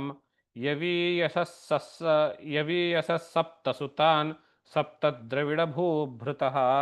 ಆ ಮಲಯಧ್ವಜ ಜೊತೆಗೆ ಸಂಸಾರ ಮಾಡ್ತಾ 7 ಜನ ಮಕ್ಕಳನ್ನು ಪಡೆದುಕೊಳ್ತಾರೆ. ಅವರೇ ಮುಂದೆ ಈ ಇಡೀ ದಕ್ಷಿಣದ ಆ ದ್ರವಿಡ ಭೂಭೃತಃ, ದ್ರಾವಿಡ ದೇಶ ಅಂತ ಏನು ಕರೆಯಲ್ಪಡ್ತದೆಯೋ ಆ ಎಲ್ಲವನ್ನ ಅವರೇ ಆಳ್ತಾ ಇರುವಂಥವ್ರು ಅಂಥವ್ರು. ಮುಂದೆ ಹಿತ್ವಾ ಗೃಹಾನ್ ಸುತಾನ್ ಭೋಗಾನ್ ವೈದರ್ಭಿ ಮದಿರೇಕ್ಷಣ ಅನ್ವಧಾವತ ಪಾಂಡೇಶಂ ಜ್ಯೋತ್ಸ್ನೆ ವರಜನೀಕರಂ. ಆ ಮಕ್ಕಳು ಬೆಳೆದು ದೊಡ್ಡವರಾದ ಮೇಲೆ ಆ ಮಲಯ ಧ್ವಜರಾಜನು ಮಕ್ಕಳಿಗೆ ತನ್ನ ಎಲ್ಲ ರಾಜ್ಯಾಡಳಿತವನ್ನು ಒಪ್ಪಿಸಿ ತನ್ನ ಭಾಗವನ್ನು 7 ಮಕ್ಕಳಿಗೆ ನೀನು ಈ ಪ್ರಾಂತವನ್ನು ನೋಡ್ಕೋ, ನೀನು ಈ ಪ್ರಾಂತವನ್ನು ನೋಡ್ಕೋ ಅಂತೇಳಿ ಎಲ್ರಿಗೂ ಒಂದೊಂದು ವಿಭಾಗವನ್ನು ಹಂಚಿಬಿಟ್ಟು ತಾನು ಭಗವಂತನ ಸೇವೆ ಮಾಡಬೇಕು ಅಂಥೇಳಿ ವಾನಪ್ರಸ್ಥಾಶ್ರಮಕ್ಕೆ ಹೋಗಿ ಕಾಡಿಗೆ ಹೋಗಿ ಸೇರ್ತಾನೆ. ಅವನ ಮಡದಿಯಾಗಿರುವಂತಹ ಅವಳು ಕೂಡ, ಆ ವೈದರ್ಭಿ ಕೂಡ ಅವನ ಜೊತೆಗೆ ಹೋಗಿ ಆ ರಾಜನ ಸೇವೆ ಮಾಡ್ತಾ ಕಾಲ ಕಳೀತಾ ಇರ್ತಾಳೆ. ಅಲ್ಲಿ ಅವನು ಕಾಡಿನಲ್ಲಿ ಉಪವಾಸದಿಂದ ಗಡ್ಡೆ ಗೆಣಸುಗಳನ್ನು ತಿನ್ನುತ್ತಾ, ನಂತರದಲ್ಲಿ ಪತ್ರ ಪುಷ್ಪಗಳನ್ನೇ ತಿನ್ನುತ್ತಾ, ನಂತರದಲ್ಲಿ ಕೇವಲ ನೀರು, ಅನಂತರದಲ್ಲಿ ಅವನು ಕೇವಲ ವಾತ ಅಂದರೆ ಬರೀ ಗಾಳಿ, ಹೀಗೆ ಬಹಳ ಕಠಿಣವಾದ ತಪಸ್ಸನ್ನು ಮಾಡ್ತಾ ಮಾಡ್ತಾ ಒಂದು ದಿವಸ ಅದೇ ತಪಸ್ಸಿನಲ್ಲಿಯೇನೆ ಅವನು ಮರಣವನ್ನು ಹೊಂದುತ್ತಾನೆ. ಮಲಗಿರುವಾಗಲೇ ಮರಣವನ್ನು ಹೊಂದುತ್ತಾರೆ. ಸಾಕ್ಷಾತ್ ಭಗವತೋಕ್ತೇನ ಗುರುಣ ಹರಿಣಾ ನೃಪ ವಿಶುದ್ಧ ಜ್ಞಾನದೀಪೇನ ಸ್ಫುರತಾ ವಿಶ್ವತೋ ಮುಖಂ. ಅವನು ಆ ಭಗವಂತನ ಚಿಂತೆ ಮಾಡ್ತಾ ಮಾಡ್ತಾ ಅವನು 24 ಗಂಟೆನೂ ಅದರಲ್ಲಿಯೇ ಇರುವಾಗ ಅವನಲ್ಲಿಂದ ಭಗವಂತನ ಧ್ಯಾನ ಮಾಡ್ತಾ ಮಾಡ್ತಾನೆ ಹಗಲು ರಾತ್ರಿ ಊಟ ನಿದ್ರೆ ಎಲ್ಲವನ್ನ ಇಲ್ಲದೇನೆ ಜೀವನದಲ್ಲಿ ಇವೇನು ದ್ವಂದ್ವಗಳು ಅಂತ ಕಾಣುತ್ತವೆ, ಸುಖ ದುಃಖ, ಹಗಲು ರಾತ್ರಿ, ಚಳಿ ಬಿಸಿಲು ಅಥವಾ ತಂಪು ಬೆಚ್ಚಗೆ ಇತ್ಯಾದಿ ಎಲ್ಲ ದ್ವಂದ್ವಗಳನ್ನು ಮನಸ್ಸಿಗೆ ತೆಗೆದುಕೊಳ್ಳದೇನೆ ನಿರಂತರವಾಗಿ ಭಗವಂತನ ಚಿಂತನೆಯಲ್ಲೇ ಕಾಲ ಕಳೀತಾ ಇರುವಂಥವನು ಪರೇ ಬ್ರಹ್ಮಣಿ ಚಾತ್ಮಾನಂ ಪರಂ ಬ್ರಹ್ಮ ತಥಾತ್ಮನಿ ವೀಕ್ಷಮಾಣೋ ವಿಹಾಯೇಕ್ಷಾಂ ಅಸ್ಮಾದುಪರ ರಾಮ. ಪರೇ ಬ್ರಹ್ಮಣಿ ಚಾತ್ಮನ್, ಆ ಪರಬ್ರಹ್ಮದಲ್ಲಿಯೇ ತಾನು ಮತ್ತು ಪರಂಬ್ರಹ್ಮ ತಥಾತ್ಮನೆ, ಆ ಪರಬ್ರಹ್ಮವು ನನ್ನಲ್ಲಿಯೇ, ತಾನು ಆ ಪರಬ್ರಹ್ಮದಲ್ಲಿ, ಆ ಪರಬ್ರಹ್ಮವು ನನ್ನಲ್ಲಿ ಎಂಬುದಾಗಿ ತಿಳಿದುಕೊಂಡು ಆ ರೀತಿಯಾಗಿ ಚಿಂತನೆ ಮಾಡ್ತಾ ಮಾಡ್ತಾ ಉಪರ ರಾಮ, ಒಂದು ದಿವಸ ಅವನು ಮರಣವನ್ನು ಹೊಂದುತ್ತಾನೆ. ಉಪರ ರಾಮ, ಅಲ್ಲಿಂದ ಶಾಂತನಾಗ್ತಾನೆ, ಉಪರತನ ಆಗ್ತಾನೆ ಆ ಶರೀರದಿಂದ ಅನ್ನುವಂಥ. ಅವನ ಪತ್ನಿ ಆದರೂ ಆ ವೈದರ್ಭಿ ಆದಂಥವಳು, ನನ್ನ ಪತಿ ಎಷ್ಟು ಶ್ರದ್ಧೆಯಿಂದ ಯಜ್ಞ ಯಾಗಾದಿಗಳ ತಪಶ್ಚರ್ಯಾದಿಗಳನ್ನು ಮಾಡ್ತಾ ಇರುವಂಥವನು, ನಾನು ಅವನಿಗೆ ಸಹಾಯ ಮಾಡಬೇಕು, ಸೇವೆ ಮಾಡಬೇಕು ಅಂತೇಳಿ ಮಾಡ್ತಾ, ಪಾಪ ಯಾಕೋ ಇನ್ನೂ ಇವತ್ತು ಎದ್ದಿಲ್ಲ, ಬಹುಶಃ ಶರೀರ ಶಾಂತಿ ಏನು ಅಂತ ತಿಳ್ಕೊಂಡು ಅವನ ಕಾಲನ್ನು ಉತ್ಕೋದಕ್ಕೆ ಪಾದ ಸೇವೆ ಮಾಡಕ್ಕೆ ಹೋದಾಗ ಅವಳಿಗೆ ಗೊತ್ತಾಗುತ್ತೆ ಮೈಯೆಲ್ಲ ತಣ್ಣಗಾಗಿದೆ, ಪತಿ ಮರಣವನ್ನು ಹೊಂದಿದ್ದಾನೆ ಅನ್ನುವಂತಹದ್ದು ಅವಳು ಗ್ರಹಿಸ್ತಾಳೆ. ಮುಂದೆ ಏನು ಮಾಡಬೇಕು ಅಂಥೇಳಿ ಯೋಚನೆ ಮಾಡದೆ, ನಾನು ಅಳ್ತಾ ಇದ್ದರೆ ನನ್ನ ಕಣ್ಣಿನ ನೀರು ಬಿದ್ದು ಆ ಪತಿಯ ಒಂದು ಶರೀರಕ್ಕೆ ದೋಷ ತಗಬಹುದೇನೋ ಎನ್ನುವಂಥ ರೀತಿಯಲ್ಲಿ ಅವಳು ಕಣ್ಣಿನ ಹನಿಯನ್ನು, ನೀರಿನ ಹನಿಯನ್ನು ಕೆಳಗೆ ಬೀಳದಂತೇನೆ ಅವನಿಗೆ ಕಟ್ಟಿಗೆಗಳನ್ನೆಲ್ಲ ತುರಿಸಿ, ಏವಂ ಮೊದಲು ಉತ್ತಿಷ್ಠೋತ್ತಿಷ್ಠ ರಾಜರ್ಷೆ, ಸಮಯ ಆಯಿತು ತಪಶ್ಚರ್ಯಕ್ಕೆ ಅಂಥೇಳಿ ಹೇಳ್ಬೇಕು ಅಂಥೇಳಿ ಕೇಳ್ಕೊಳ್ತಾಳೆ.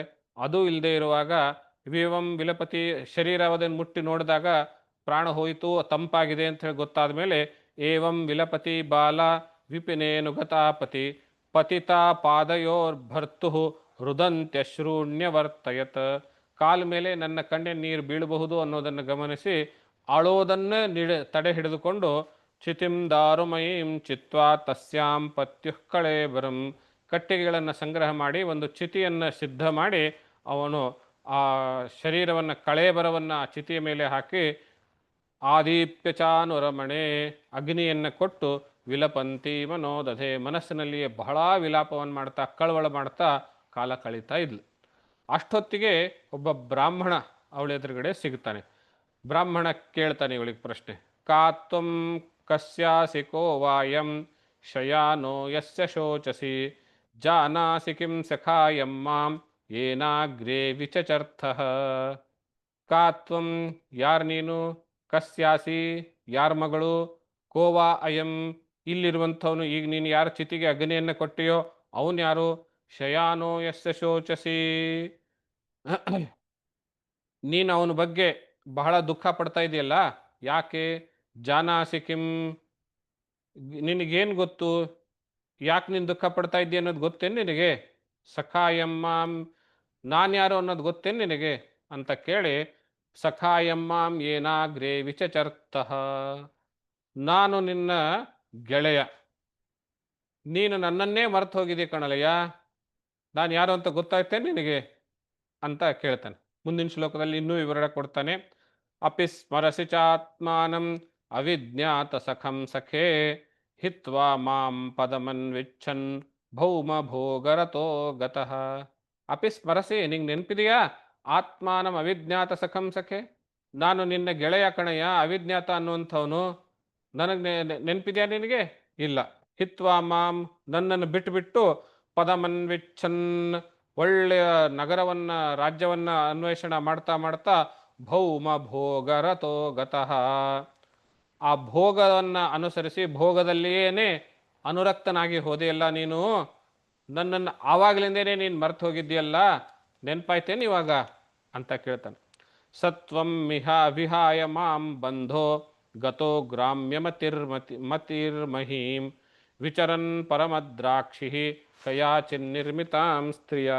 ನನ್ನನ್ನು ಬಿಟ್ಟು ನೀನು ಆ ಭೋಗ ಆಸಕ್ತಿಯಾಗಿ ಗ್ರಾಮ್ಯಮತಿ, ವಿಷಯಾಸಕ್ತನಾಗಿ ಆ ಭೂಮಿಯ ಮೇಲೆ ಅಲೆದಾಡುತ್ತಾ ಆ ನಗರಕ್ಕೆ ಹೋಗಿ ಪ್ರವೇಶ ಮಾಡಿ ಆ ಸ್ತ್ರೀಯ ಮಾತಿನಿಂದ ಮರುಳಾಗಿ ಆ ಸ್ತ್ರೀಯಲ್ಲಿಯೇ ನೀನು ಅನುರಕ್ತನಾಗಿ ಹೋದಿಯಲ್ಲ, ನೆನಪಾಯ್ತೇನೆ ಇವಾಗ ನೀನು ಯಾರು ಅಂತ ಅಂತ ಕೇಳ್ತ.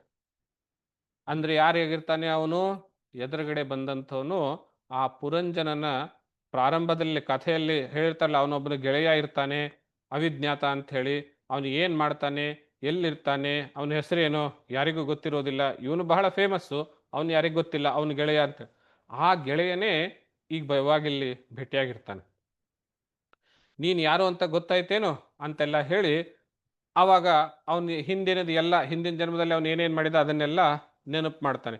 ನೀನು 9 ದ್ವಾರಗಳಿಂದ ಕೂಡಿರುವಂತಹ ಶರೀರಕ್ಕೆ ಹೋದೆ, ಅಲ್ಲಿ ಆ ಸ್ತ್ರೀಯನ್ನು ಮದುವೆಯಾದೆ, ಸುಖದ ಲೋಲುಪತೆಯಲ್ಲಿ, ಕಾಮದ ಲೋಲುಪತೆಯಲ್ಲೇ ಸುಖವಾಗಿ ಅದರಲ್ಲೇ ಇದ್ದೆ. ಆಮೇಲೆ ಅವಳನ್ನೇ ಸ್ಮರಿಸ್ತಾ ಮತ್ತೆ ಇವಾಗ ಸ್ತ್ರೀ ಪುರುಷ ಶರೀರ ಹಾಕೊಂಡು ಸ್ತ್ರೀ ಶರೀರದಲ್ಲಿ ಇಲ್ಲಿದ್ದೀಯ. ಇವಾಗ ಅವನನ್ನು ಮದುವೆ ಆಗಿದ್ದೀಯ, ಅವನು ಸತ್ತೋದ, ಇವಾಗ ನೀನು ಅವನ ಹೆಸರಿನಲ್ಲಿ ಅಥವಾ ಅವನ ನೆನಪಿನಲ್ಲಿ ಅಳ್ತಾ ಇದ್ದೀಯಾ? ನಿಜವಾಗ್ಲೂ ನೀನು ಯಾರು ಹೇಳು ಅಂತ ಹೇಳ್ದೆ. ನೀನು ಹಿಂದಿನ ಶರೀರದಲ್ಲಿ ಪುರುಷನಾಗಿ ಸ್ತ್ರೀಯ ಲೋಲುಪತಿಯಲ್ಲಿ ಸಿಕ್ಕಾಕೊಂಡಿದ್ದೀಯಾ, ಈ ಶರೀರದಲ್ಲಿ ಸ್ತ್ರೀಯಾಗಿ ಪುರುಷನ ವಿರಹದಿಂದ ಅಳ್ತಾ ಇದ್ದೀಯಾ? ಹಾಗಾದ್ರೆ ನೀನು ಯಾರು ಹೇಳು ಅನ್ನುವಂಥದ್ದು ಅವನ ಪ್ರಶ್ನೆ. ನತ್ವಂ ವಿದರ್ಭ ದುಹಿತ ನಾಯಂ ವೀರ ಸುಹೃತ್ತವ ನ ಪತಿಸ್ತಂ ಪುರಂಜನ್ಯ ವೃದ್ಧೋ ನವಮುಖೇ ಮಯ. ನತ್ವಂ ವಿದರ್ಭ ದುಹಿತ, ಅವಾಗ ಅವನು ಉಪದೇಶ ಮಾಡ್ತಾನೆ, ನೀನು ವಿದರ್ಭ ದುಹಿತೆ ಅಲ್ಲ. ನಾಯಂ ವೀರ ಸುಹೃತ್ತವ, ನೀವನು ಇಲ್ಲಿರುವಂಥವನಿದ್ದಾನಲ್ಲ, ಅವನ ಚಿತೆ ಉರಿತಾ ಇದ್ದಲ್ಲ, ಅವನು ನಿನ್ನ ಪತಿಯಾಗಿರುವಂಥವನು ವೀರಪುರುಷನು ಅವನು ಅಲ್ಲ. ನ ಪತಿಸ್ತಂ ಪುರಂಜನ್ಯ, ಹಿಂದಿನ ಜನ್ಮದಲ್ಲಿ ನೀನು ಆ ಪುರಂಜನಿ ಅನ್ನುವಂಥವಳ ಮದುವೆ ಆಗಿದ್ದೀಯಲ್ಲ, ಅವಳ ಮದುವೆ ಗಂಡನಾಗಿ ಪುರಂಜನನಾಗಿದ್ದೀಯಲ್ಲ ನೀನು ಅವನೂ ಅಲ್ಲ. ಹಾಗಾದ್ರೆ ನೀನು ಯಾರು ಗೊತ್ತೇನು ಅನ್ನುವಂತಹದ್ದನ್ನು ಕೇಳಿ, ಮಯಾ ಹೇಷ ಮಯಾ ಸೃಷ್ಟ ಯತ್ತು ಮಾಂಸಂ ಸ್ತ್ರಿಯಂ ಸತೀಂ ಮನ್ಯಸೆ ನೋ ಭಯಂ ಯದ್ವೈ ಹಂಸೌ ಪಶ್ಯಾವಯೋರ್ಗತಿಂ. ಮಯಾ ಹಿ ಏಷ ಮಯಾ ಸೃಷ್ಟ, ಮಾಯಾ ಹಿ ಏಷ ಮಯಾ ಸೃಷ್ಟ, ಇದೆಲ್ಲವೂ ನನ್ನಿಂದ ಸೃಷ್ಟಿಸಲ್ಪಟ್ಟಿರುವಂತಹ ಮಾಯೆ ಆಗಿದೆ ಕಣಯ್ಯ. ನೀನು ಪುರಂಜನ ರೂಪದಲ್ಲಿರುವಂತಹ ಪುರುಷನೂ ಅಲ್ಲ, ಇವಾಗ ವೈದರ್ಭಿ ರೂಪದಲ್ಲಿರುವಂತಹ ಸ್ತ್ರೀಯೂ ಅಲ್ಲ. ನೀನು ತಿಳಿದುದಾರದು ಏನು ಗೊತ್ತೇನು?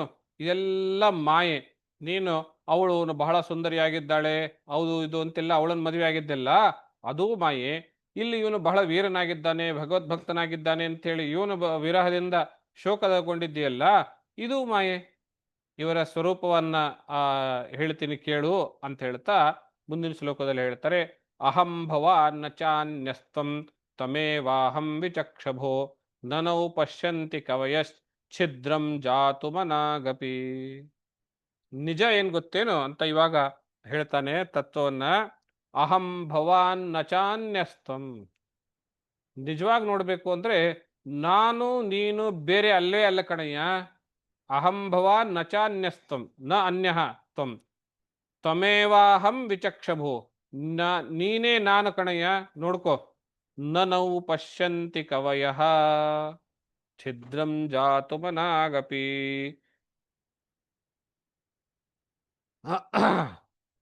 ಕವಯಃ ಜ್ಞಾನಿಗಳು ಪಂಡಿತರು ನಮ್ಮೀರ್ವರೆಗೂ ನಾವು ಮನಾಗಪಿ ಕೊಂಚವಾದರೂ ಛಿದ್ರಂ ಭೇದವನ್ನ ನ ಪಶ್ಯಂತಿ ಮಾಡುವುದೇ ಇಲ್ಲ. ಜ್ಞಾನಿಗಳಾದಂಥವರು ನಮ್ಮಿಬ್ಬರಲ್ಲಿ ಸ್ವಲ್ಪವನ್ನೂ ಭೇದವ ಮಾಡೋದೇ ಇಲ್ಲ.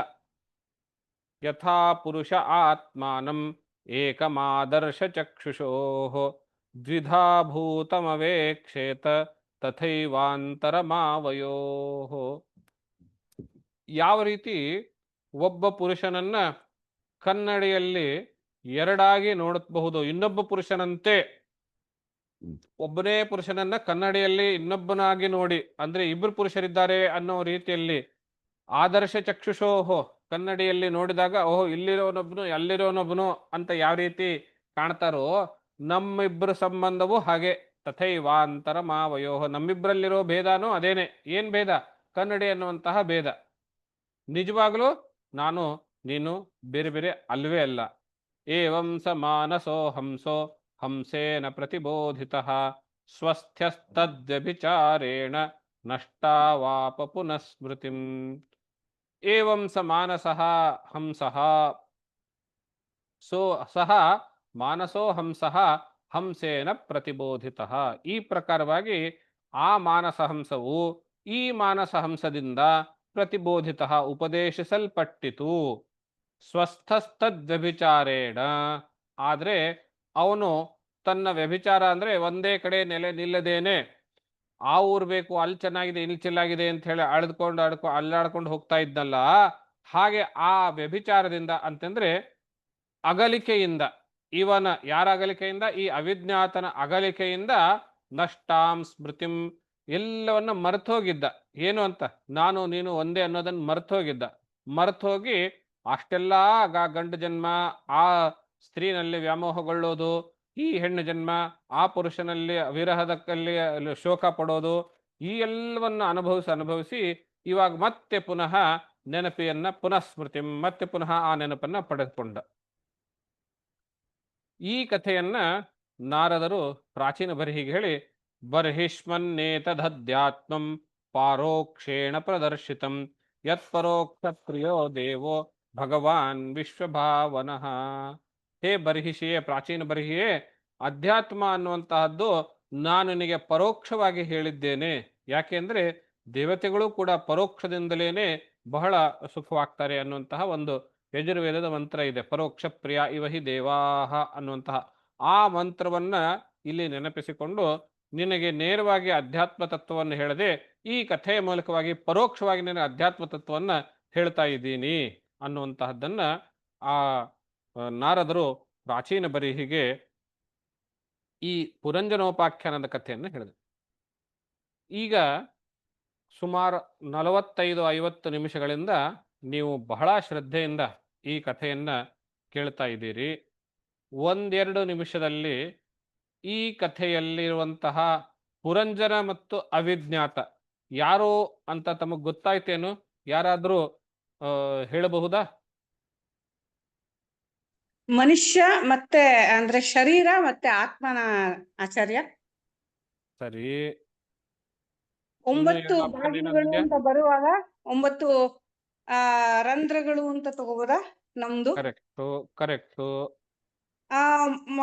ಅದು ಬಿಟ್ಟು 360 ಅಂತ ಬಂದಿದ್ದು ಮೋಸ್ಟ್ಲಿ 360 ದಿನಗಳ ಅಥವಾ ಆ ಚಂಡವೇಗ ಯಾರು ಹಾಗಾದ್ರೆ? ಚಂಡವೇಗ ಪರವಾಗಿಲ್ಲ, ಮನಸ್ಸು ಬುದ್ಧಿ. ಗುರುಗಳ ಕ್ಷೇತ್ರಜ್ಞ ಆಗ್ಬೋದು. ಹಾ ಸರಿ. ಗುರುಗಳೇ, ಕಠೋಪನಿಷದಲ್ಲಿ ಬರುತ್ತಲ್ಲ ರಥ, ಹಾ ಅದರದ್ದು ಇಲ್ಲಿ ಕರೆಕ್ಟ್ ಆಗಿ ಉಲ್ಲೇಖ ಮಾಡಬಹುದು. ಚಂಡವೇಗ ಮನಸ್ಸು ಅಂತ ಅನ್ಕೋಬೋದಾ ಗುರುಗಳೇ? ಸರಿ ನೋಡೋಣ. ನೀವು ಬಹಳ ಕರೆಕ್ಟ್ ಆಗಿ ಗೆಸ್ ಮಾಡ್ತಾ ಇದ್ದೀರಾ. ಇನ್ನ ಅದು ಈ ಕಥೆಯ ತತ್ವವನ್ನ ಒಂದೊಂದಾಗಿ ನೋಡ್ತಾ ಹೋಗೋಣ. 4 ಬಾಗ್ಲು ಅಂದ್ರಲ್ಲ, ಅದ್ರಲ್ಲಿ 2 ಕೈ 2 ಕಾಲುನಾ? 4 ಬಾಗಿಲು ಯಾವಾಗ? ಆ ಯಾವ್ದ್ರಲ್ಲಿ ಮಾರ್ಕ್ ಮಾಡ್ಕೊಂಡ ಸರಿ, ಒಂದ್ ನಿಮಿಷ ನೋಡ್ತೀನಿ. 4 ಬಾಗಿಲುಗಳು ಅಲ್ಲ, 4 ದಿಕ್ಕುಗಳ 4 ಬಾಗಿಲುಗಳು ಹೇಳಿದ್ರಿ. ಬಾಗಿಲಲ್ಲ, 9 ಬಾಗಿಲುಗಳು. ಅದಾದ್ಮೇಲೆ ಇನ್ನೊಂದು 4 ಒಂದು ನಂಬರ್ ಹೇಳಿದ್ರಿ ನೀವು. ನೋಡಿ, ಈ ಕಥೆಯ ತಾತ್ಪರ್ಯ ತಾವು ಹೆಚ್ಚು ಕಡಿಮೆ ಗ್ರಹಿಸಿದ್ದೀರಿ. ಅದನ್ನೇ ಸ್ವಲ್ಪ ಇನ್ನು ಕ್ಲಾರಿಟಿಯನ್ನು ಕೊಡೋದಕ್ಕೆ ಪ್ರಯತ್ನ ಪಡ್ತೇನೆ. ಪುರಂಜನ ಅನ್ನುವಂಥವನು ಸಾಧಾರಣವಾಗಿ ನಾವು ನೀವು ಥರ ಒಬ್ಬನು ಜೀವ. ಹೆಸರು ಹೇಗಿದೆ? ಪುರಂಜನ. ಪುರಿ ಜನಯತಿ ಇತಿ ಪುರಂಜನ. ಪುರ ಅಂದ್ರೆ ಶರೀರ. ಈ ಶರೀರದಲ್ಲಿಯೇ ಅವನು ಬೆಳಿತಾನೆ, ಹುಟ್ಟತಾನೆ ಅಥವಾ ಇರ್ತಾನೆ ಅನ್ನೋ ಕಾರಣದಿಂದ ಅವನಿಗೆ ಪುರಂಜನ, ಜೀವ ಅವನ ಹೆಸರು. ಇನ್ನು ಅವಿಜ್ಞಾತ. ಅವಿಜ್ಞಾತ ನೋಡಿ ಹೆಸರು ಹೇಗಿದೆ? ಜ್ಞಾತ ತಿಳಿಯಲ್ಪಟ್ಟಿದ್ದು, ವಿಜ್ಞಾತ ವಿಶೇಷವಾಗಿ ತಿಳಿಯಲ್ಪಟ್ಟಿದ್ದು, ಅವಿಜ್ಞಾತ ವಿಶೇಷವಾಗಿ ತಿಳಿಯಲಿಕ್ಕಾಗದೇ ಇರೋದು. ಅವನ ಬಗ್ಗೆ ಗೊತ್ತು ಅಂದ್ರೆ ಗೊತ್ತು, ಏನ್ ಗೊತ್ತು ಅಂತ ಕೇಳಿದ್ರೆ ಹೇಳಲಿಕ್ಕೆ ಬರೋದಿಲ್ಲ. ಅದು ವಿಶೇಷವಾಗಿ ತಿಳಿಯಲಿಕ್ಕೆ ಆಗದೇ ಇರುವಂತಹದ್ದು. ಅದು ಅವಿಜ್ಞಾತ. ಯಾರವನು ಅಂತ ಹೇಳಿದ್ರೆ ಅವನೇ ಭಗವಂತ. ಆ ಅವಿಜ್ಞಾತನೇ ಭಗವಂತ. ಆ ಭಗವಂತ ಮತ್ತು ಪುರಂಜನ ಒಟ್ಟೊಟ್ಟಿಗೆ ಇದ್ರು. ಆದ್ರೆ ಆ ಪುರಂಜನ ತನಗೆ ವಾಸ ಮಾಡೋದಕ್ಕೆ ಅನೇಕ ನಗರಗಳನ್ನು ಒಂದಾದ್ಮೇಲೆ ಹುಡ್ಕೊಂಡು ಹೋಗ್ತಾ ಇದ್ನಲ್ಲ, ಅದೇನು ಗೊತ್ತೇನು? ಅವನು ಅನೇಕ ತನ್ನ ಪೂರ್ವ ಜನ್ಮದ ಕರ್ಮಗಳಿಂದ ಅನೇಕ ಶರೀರಗಳನ್ನು ಪಡೀತಾ ಇದ್ದ. ಆ ನಗರಗಳಿಗೆ ಅವನಿಗೆ ಇಷ್ಟ ಆಗಲಿಲ್ಲ. ಏನು ಅಂದ್ರೆ ಈ ತಿರ್ಯಕ್ ಜಾತಿ ಜಂತುಗಳು, ಸ್ಥಾವರ ಶರೀರಾದಿಗಳು ಇತ್ಯಾದಿಗಳು. ಅವುಗಳಲ್ಲಿ ಎಲ್ಲಾ ಭೋಗಗಳನ್ನು ಅನುಭವಿಸೋದಕ್ಕೆ ಪಂಚೇಂದ್ರಿಯಗಳು, ಪಂಚ ಕರ್ಮೇಂದ್ರಿಯಗಳು, ಜ್ಞಾನೇಂದ್ರಿಯಗಳು, ಮನಸ್ಸು ಇತ್ಯಾದಿಗಳು ಇರೋದಿಲ್ಲ, ಕಡಿಮೆ ಪ್ರಮಾಣದಲ್ಲಿ ಇರ್ತವೆ. ಚಿತ್ತ, ಬುದ್ಧಿ, ಅಹಂಕಾರ ಯಾವುದೂ ಇಲ್ಲ, ಕಡಿಮೆ ಪ್ರಮಾಣದಲ್ಲಿ ಇರ್ತವೆ. ಆದ್ರಿಂದ ಅವು ಸಂಪೂರ್ಣವಾಗಿ ಭೋಗವನ್ನು ಅನುಭವಿಸ್ಲಿಕ್ಕೆ ಆಗೋದಿಲ್ಲ. ಆದ್ರಿಂದ ಅವನು ಆ ಶರೀರಗಳನ್ನು ಬಿಡ್ತಾ ಕೊನೆಗೆ ಬಹಳ ಸುಂದರವಾಗಿರುವಂತಹ ಒಂದು ಊರನ್ನ ಪ್ರವೇಶ ಮಾಡ್ದ. ಅದು ಊರು ಯಾವುದು ಅಂತ ಹೇಳಿದ್ರೆ, ನಿಮಗಾಗ್ಲೇ ನವದ್ವಾರಗಳು ಅಂತ ಹೇಳಿದಾಗ ಅವಾಗ ನಿಮಗೆ ಗೊತ್ತಾಯ್ತು, ನವರಂಧ್ರಗಳಿಂದ ಕೂಡಿರುವಂತಹ ಈ ಶರೀರವೇ ಅದು ದ್ವಾರ.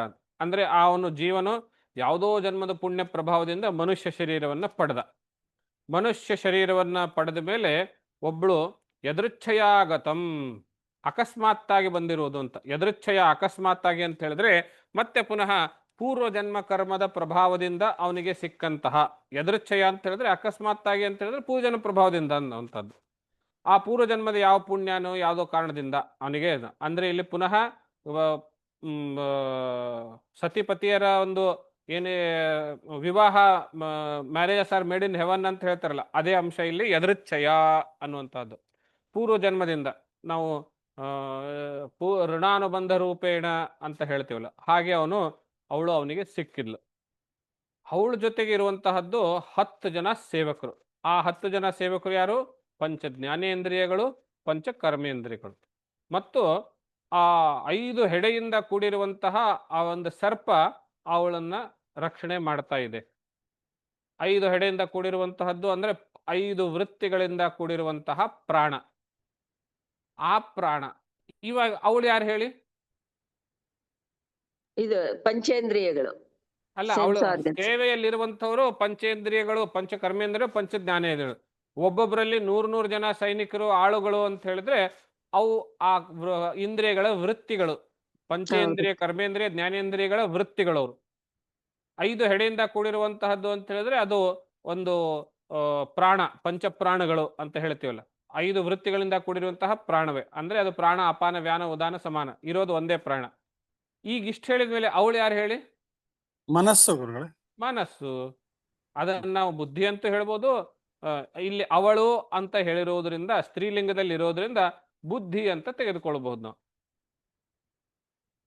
ಅಲ್ವಾ? ಈಗ ಅವನು ಸಂಪೂರ್ಣವಾಗಿ, ಅವಳೇನು ಹೇಳ್ತಾಳೆ? ನೀನು ಯಾರು, ಎಲ್ಲಿಂದ ಬಂದೆ ಅಂತ ಹೇಳಿದಾಗ ನನಗದೆಲ್ಲ ಗೊತ್ತಿಲ್ಲ ಅಂತ ಹೇಳ್ತಾಳೆ. ಬುದ್ಧಿ, ಮನಸ್ಸು ಎಲ್ಲಿಂದ ಬಂತು, ಹೇಗೆ ಹೇಳ್ಬೋದು? ಯಾರ ಮಗಳು, ಹೇಗೆ ಹೇಳ್ಬೋದು? ಗೊತ್ತಿಲ್ಲ ಅಂತ.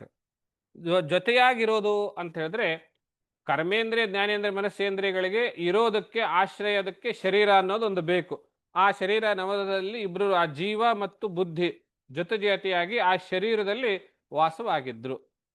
ಅಂದ್ರೇನರ್ಥ, ಆ ಬುದ್ಧಿಯನ್ನೇ ಇವನು ಅವಳನ್ನೇ ಸಂಪೂರ್ಣ ಸುಖಕ್ಕೆ ಕಾರಣ ಎಂಬಂತ ರೀತಿಯಲ್ಲಿ ತಿಳಿದುಕೊಂಡಿದ್ನಲ್ಲ, ಆ ಬುದ್ಧಿಯನ್ನೇ ಸಂಪೂರ್ಣವಾಗಿ ಆನಂದ ಅಂತ ತಿಳಿದುಕೊಂಡು ಆತ್ಮ ಅಂತ ಹೇಳಿದಾಗ ಅವಳನ್ನೇ ತಿಳಿದು. ಅದರ ಅರ್ಥ ಏನು? ದೇಹಾತ್ಮ ಬುದ್ಧಿ ಅಂತ. ಈ ದೇಹವೇ ಆತ್ಮ ಅಂತ ತಿಳಿದುಕೊಳ್ಳೋದು, ಅಥವಾ ಆ ಬುದ್ಧಿಯಲ್ಲಿಯೇನೆ ಮನಸ್ಸಿನಲ್ಲಿಯೇನೆ ಲಯವಾಗೋಗೋದು ಅನ್ನುವಂತಹದ್ದು. ದೇಹಾತ್ಮ ಬುದ್ಧಿ ಅನ್ನುವಂತಹದ್ದನ್ನು ಇಟ್ಟುಕೊಂಡು ಇದೇ ಸುಖ, ಇದೇ ಪರಮ ಸುಖ ಅನ್ನುವಂತಹ ರೀತಿಯಲ್ಲಿ ಇರುವಂತಹದ್ದು, ಆತ್ಮತತ್ವದ ಅನ್ವೇಷಣೆಗೆ ಮಾಡದೇ ಇರುವಂತಹದ್ದು.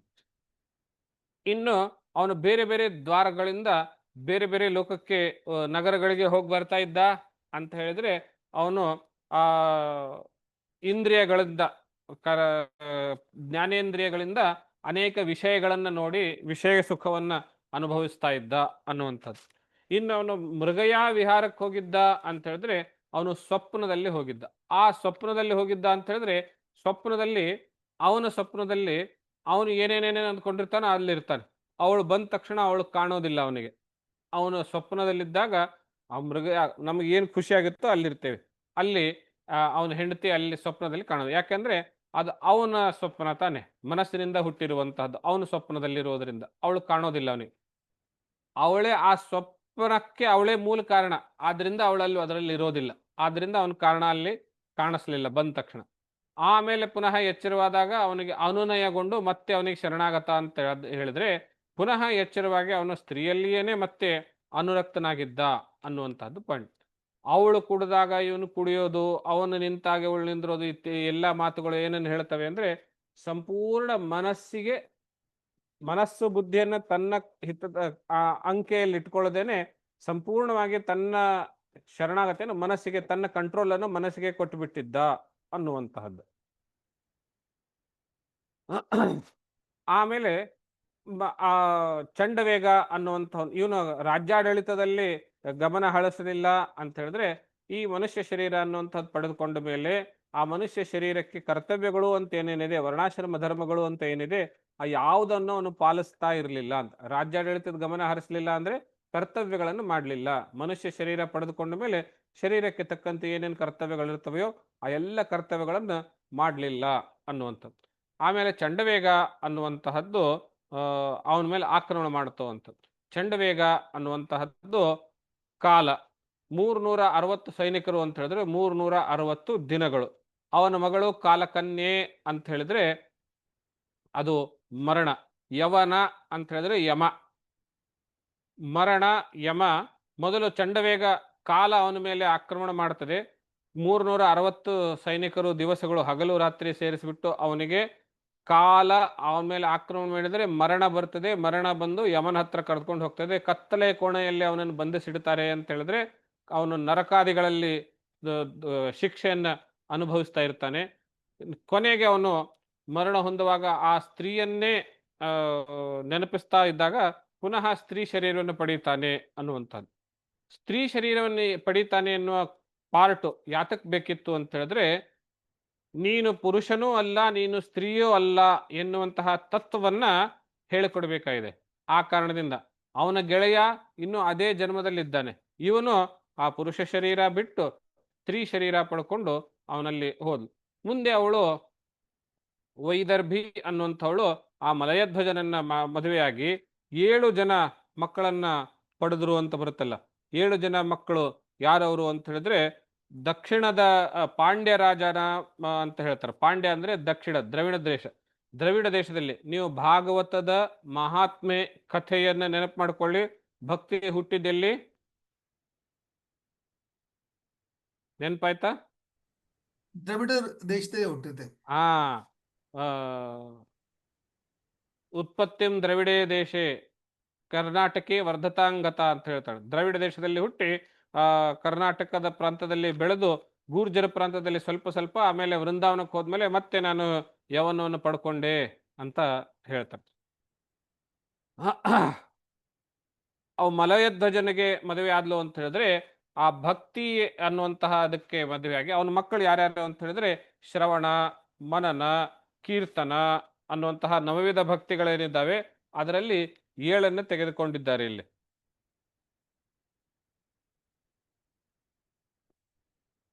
ಆಮೇಲೆ ಅವನು ಭಗವಂತನಲ್ಲಿ ಸೇರಿ ಲಯವಾದ ಅಂತ ಹೇಳ ಭಗವದ್ಭಕ್ತಿ ಮಾಡ್ತಾ ಇದ್ದ ಅಂತ ಹೇಳಿದಾಗ ಸುಖ ದುಃಖ ಶೀತ ಉಷ್ಣ ದ್ವಂದ್ವಗಳನ್ನು ಬಿಟ್ಟು ಅಂತ ಹೇಳಿದೆ. ದ್ವಂದ್ವಗಳನ್ನು ಬಿಟ್ಟು ಅಂತ ಹೇಳಿದ್ರೆ ಭೇದ ಬುದ್ಧಿಯನ್ನು ಬಿಟ್ಟು ಅವನು ಭಗವಂತನಲ್ಲಿದ್ದಾಗ ಅವನು ನಿರಾಯಾಸವಾಗಿ ಮರಣವನ್ನು ಹೊಂದಿದ ಅಂತ ಹೇಳಿದ್ರೆ ಸಹಜವಾಗಿ ಅವನು ಆನಂದವನ್ನ ಪಡೆದುಕೊಂಡು ಹೋಗ್ತಾನೆ. ಯಾವಾಗ ಭೇದ ಬುದ್ಧಿಯನ್ನು ಬಿಡುತ್ತೇವೆಯೋ ಆವಾಗ ಸಹಜವಾಗಿ ಆನಂದವನ್ನು ಪಡೆದುಕೊಳ್ತೇವೆ. ಭೇದ ಬುದ್ಧಿ ಬಿಡೋದು ಅಂತಂದ್ರೆ ಏನು? ಪರೇ ಬ್ರಹ್ಮಣಿ ಚಾತ್ಮಾನಂ, ಪರಬ್ರಹ್ಮದಲ್ಲಿಯೇ ತಾನು, ಪರಂ ಬ್ರಹ್ಮ ತಥಾತ್ಮನಿ, ಆ ಪರಬ್ರಹ್ಮವೇ ನನ್ನಲ್ಲಿದೆ, ನಾನೇ ಪರಬ್ರಹ್ಮದಲ್ಲಿದ್ದೇನೆ, ಪರಬ್ರಹ್ಮವು ನನ್ನಲ್ಲಿದೆ ಎನ್ನುವ ರೀತಿಯಲ್ಲಿ ಅಭೇದ ಬುದ್ಧಿ ಯಾವಾಗ ಅವನಿಗೆ ಬಂತೋ ಆವಾಗ ಅವನು ಸಹಜವಾಗಿ ಆನಂದವನ್ನು ಪಡೆದುಕೊಂಡನು ಅನ್ನುವಂಥದ್ದು. ಆಮೇಲೆ ಅವಳು ಅವನನ್ನ ಏನಿದು ಹೀಗಾಯ್ತಲ್ಲ ಅಂತೇಳಿ ಶೋಕ ಮಾಡ್ತಾ ಇರೋದು ಅಂತ ಹೇಳಿದ್ರೆ ಚಿಂತನೆ ಮಾಡ್ತಾ ಇರುವಂತಹದ್ದು, ಶರಣಾಗತಿ ಆಗುವಂಥದ್ದು. ಯಾವಾಗ ನಮ್ಮ ಕಾಮ ಸುಖ ಲೋಲುಪೆಗಳು ಎಲ್ಲವನ್ನು ಮುಗಿಸಿ ನಮಗೆ ಸುಖ ಕೊಡೋದಕ್ಕೆ ಆಗೋದಿಲ್ಲವೋ, ಕೊನೆಗೆ ನಾವು ಎಲ್ಲವನ್ನು ಮುಗಿದ ಮೇಲೆ ಚಿಂತೆಗ್ರಸ್ತರಾಗ್ತೇವೆಯೋ, ಹಾಗೆ ಚಿಂತೆ ಆಗ್ತಾ ಇರುವಾಗ ಇದೇನಿದು ಹೀಗಾಗಾಯ್ತು ಅಂತ ಹೇಳಿ ಯೋಚನೆ ಮಾಡ್ತಾ ಇರುವಾಗ ಭಗವಂತನು ಮತ್ತೆ ಪುನಃ ಎದುರುಗಡೆ ಬಂದು, ನಾನು ನಿನ್ನ ಗೆಳೆಯ, ನೀನು ನನ್ನನ್ನು ಮರೆತಿದ್ದ. ಭಗವಂತ ಏನು ಹೇಳ್ತಾನೆ? ಮಾಂ ವಿಹಾಯ ಸತ್ವಂ ವಿಹಾಯ ಮಾಂ ಬಂಧೋ, ನನ್ನನ್ನು ಮರೆತು ಬಿಟ್ಟು ನೀನು ಹೋಗಿದ್ದೀಯಲ್ಲ ಅನ್ನೋದು. ಇದು ಈ ಪಾಯಿಂಟ್, ಮಾಂ ಸತ್ವಂ ವಿಹಾಯ ಮಾಂ ಬಂಧೋ, ಈ ಪಾಯಿಂಟು ಇಡೀ ಈ ಕಥೆಯ ಸಾರಾಂಶ. ಜೀವ ಮತ್ತು ಭಗವಂತ ಜೊತೆಯಾಗೇ ಇದ್ರು. ಹೇಗಿದ್ರು? ಭಗವಂತ ಏನು ಹೇಳ್ತಾನೆ? ಅಹಂ ಭವಾನ್ ನಚಾನ್ಯಸ್ತಂ, ನಾನು ನೀನು ಬೇರೆ ಬೇರೆ ಅಲ್ಲವೇ ಅಲ್ಲ. ತ್ವಮೇವಾಹಂ ವಿಚಕ್ಷ್ವಭೋಹೋ, ನಾನೇ ನೀನು, ನೀನೇ ನಾನು. ನನೌ ಪಶ್ಯಂತಿ ಕವಯಃ ಛಿದ್ರಂ ಜಾತು ಮನಾಗಪಿ. ಕವಯಃ ಜ್ಞಾನಿಗಳು ನಮ್ಮಿಬ್ಬರಲ್ಲಿ ಮನಾಕ್ ಛಿದ್ರಂ, ಸ್ವಲ್ಪವೂ ಭೇದವನ್ನು ಮಾಡೋದಿಲ್ಲ, ಭೇದವ ದೃಷ್ಟಿಯನ್ನು ನೋಡೋದಿಲ್ಲ. ಅಂತಹ ನಾವಿಬ್ಬರು ಒಂದೇ ಆಗಿದ್ವಿ, ನೀನು ಮಾತ್ರ ನನ್ನನ್ನು ಬಿಟ್ಟು ಹೊರಟೋದೇ ಇಲ್ಲ ಅನ್ನುವಂತಹದ್ದು. ಅಂದ್ರೆ ಸಾರಾಂಶ ಏನು? ಮೂಲತಃ ನಾವು ಭಗವಂತ ನಮ್ಮಲ್ಲಿಯೇ ಇದ್ದಾನೆ, ನಾವು ಭಗವಂತನಲ್ಲಿಯೇ ಇದ್ದೇವೆ. ನಾವು ಮಾತ್ರ ಯಾವಾಗ ಈ ಭಗವಂತನ ಕಡೆಗೆ ಗಮನ ಬಿಟ್ಟು ಸುಖದ ಲೋಲುಪತೆಯಲ್ಲಿ ಸೇರ್ತೇವೆಯೋ ಆವಾಗ ಇಷ್ಟೆಲ್ಲ ಕಥೆಯಾಗುತ್ತೆ. ಕೊನೆಗೆ ಮತ್ತೆ ಪುನಃ ನಾವು ಭಗವದ್ಭಕ್ತಿಯ ಮೂಲಕ ಮತ್ತೆ ಭಗವಂತನನ್ನ ಪಡೆದುಕೊಳ್ಳುವಂಥವ್ರಾಗ್ತೇವೆ ಅನ್ನುವಂತಹದ್ದು. ಮತ್ತೆ ಕೊನೆಗೆ ಭಗವಂತನೇ ಬಂದು ನಮಗೆ ಅನುಗ್ರಹ ಮಾಡಬೇಕಾಯಿತು ಅನ್ನುವಂಥದ್ದು. ಸಾರಾಂಶ ಇಷ್ಟೇ.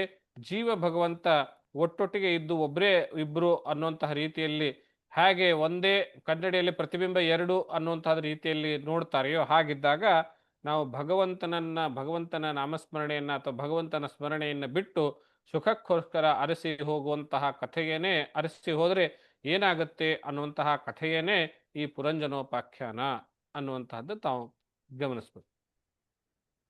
ಇಷ್ಟು ತತ್ವವನ್ನು ಹೊರತುಪಡಿಸಿ ಇನ್ನೂ ನಿಮ್ಗೇನಾದರೂ ಹೊಸ ಅಂಶಗಳು ಅಂತ ಮನಸ್ಸಿಗೆ ಬಂದ್ರೆ, ಅಥವಾ ಈ ಕಥೆಯನ್ನ ಮತ್ತೊಮ್ಮೆ ನೀವು ಕೇಳಿಕೊಂಡು ಕೊನೆಯ ತತ್ವಾರ್ಥವನ್ನೇ ಬೇಕಾದ್ರೆ 2-3 ಸರ್ತಿ ಕೇಳಿಕೊಂಡು ತಮ್ಮ ಈ ಕಥೆಯ ಬಗ್ಗೆ ತಮ್ಮ ಅಭಿಪ್ರಾಯ, ಅನಿಸಿಕೆ, ವಿಚಾರಗಳನ್ನು ಸಾಧ್ಯವಾದಷ್ಟು 1 ಪುಟನೋ 2 ಪುಟನೋ ಅರ್ಧ ಪುಟನೋ ತಮಗೆ ಎಷ್ಟು ಆಗುತ್ತೋ ಅಷ್ಟು ಗ್ರೂಪಲ್ಲಿ ಬರೆದು ಚರ್ಚೆ ಮಾಡಿ, ಯಾರ್ಯಾರ ಅಭಿಪ್ರಾಯ ಹೇಗಾಗಿದೆ ಅಂತ ಹೇಳಿ ನೋಡ್ತಾ ಅದನ್ನು ಫಾಲೋ ಮಾಡ್ತಾ ಕೊನೆಗೆ ಎಲ್ಲರ ಅಭಿಪ್ರಾಯ ಸೇರಿಸ್ಬಿಟ್ಟು ಒಟ್ಟಾಗಿ ಆಗಿ ನನಗೆ ಜ್ಞಾನ ಅನ್ನುವಂತಹದ್ದು, ಪ್ರತಿಯೊಬ್ಬ ವ್ಯಕ್ತಿಗೂ ಜ್ಞಾನ ಅನ್ನುವಂತಹದ್ದು ಹೆಚ್ಚು ಹೆಚ್ಚು ಮಟ್ಟದಲ್ಲಿ ಸಂಗ್ರಹಗೊಳ್ಳುತ್ತೆ, ಕ್ರೋಢೀಕರಣಗೊಳ್ಳುತ್ತೆ ಅನ್ನುವಂತಹದ್ದನ್ನು ಹೇಳ್ತಾ, ನೀವು ಮತ್ತೆ ಪುನಃ ಈ ಪುರಂಜನೋಪಾಖ್ಯಾನವನ್ನ ನಮ್ಮ ಗ್ರೂಪ್ನಲ್ಲಿ ಇನ್ನೂ ಹೆಚ್ಚು ಜನ ಭಾಗವಹಿಸಿ ಲೇಖನಗಳ ಮೂಲಕ, ಪ್ರಶ್ನೆಗಳ ಮೂಲಕ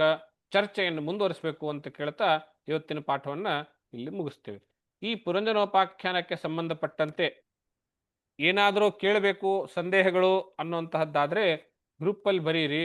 ನಾನು ಯಥಾ ಸಮಯ ನೋಡಿಕೊಂಡು ಅದಕ್ಕೆ ಉತ್ತರವನ್ನು ಕೊಡುವಂಥವನಾಗ್ತಾನೆ. ಇಲ್ಲಿಗೆ ಈ ಪುರಂಜನೋಪಾಖ್ಯಾನವನ್ನ ತಮ್ಮೆಲ್ಲರ ಹೃದಯ ಕಮಲಿರುವಂತಹ ಪರಮಾತ್ಮ ನಡೆಯಲ್ಲಿ ಅರ್ಪಿಸಿ ವಾಣಿಗೆ ವಿರಾಮವನ್ನು ನೀಡುತ್ತೇವೆ. ತತ್ಸತ್ ಶ್ರೀ ಕೃಷ್ಣಾರ್ಪಣಮಸ್ತು. ಎಲ್ರಿಗೂ ನಮಸ್ಕಾರ. ಆಚಾರ್ಯ, 4 ಬಾಗಿಲು ಅಂತ ಹೇಳಿದ್ದು ಆಚಾರ್ಯ, 4 ಬಾಗಿಲು ಅಂತ ಹೇಳಿದ್ದು ನಮಸ್ತೆ ಸ್ವಾಮಿ. 25ನೇ ಗುರುಗಳು. ಅಧ್ಯಾಯದ 16ನೇ ಶ್ಲೋಕದಲ್ಲಿ ಹೇಳಿದ್ರಿ ಆಚಾರ್ಯ. ಯಾವುದು? 25ನೇ ಅಧ್ಯಾಯದ 16ನೇ ಶ್ಲೋಕ. ಒಂದೇ ನಿಮಿಷ.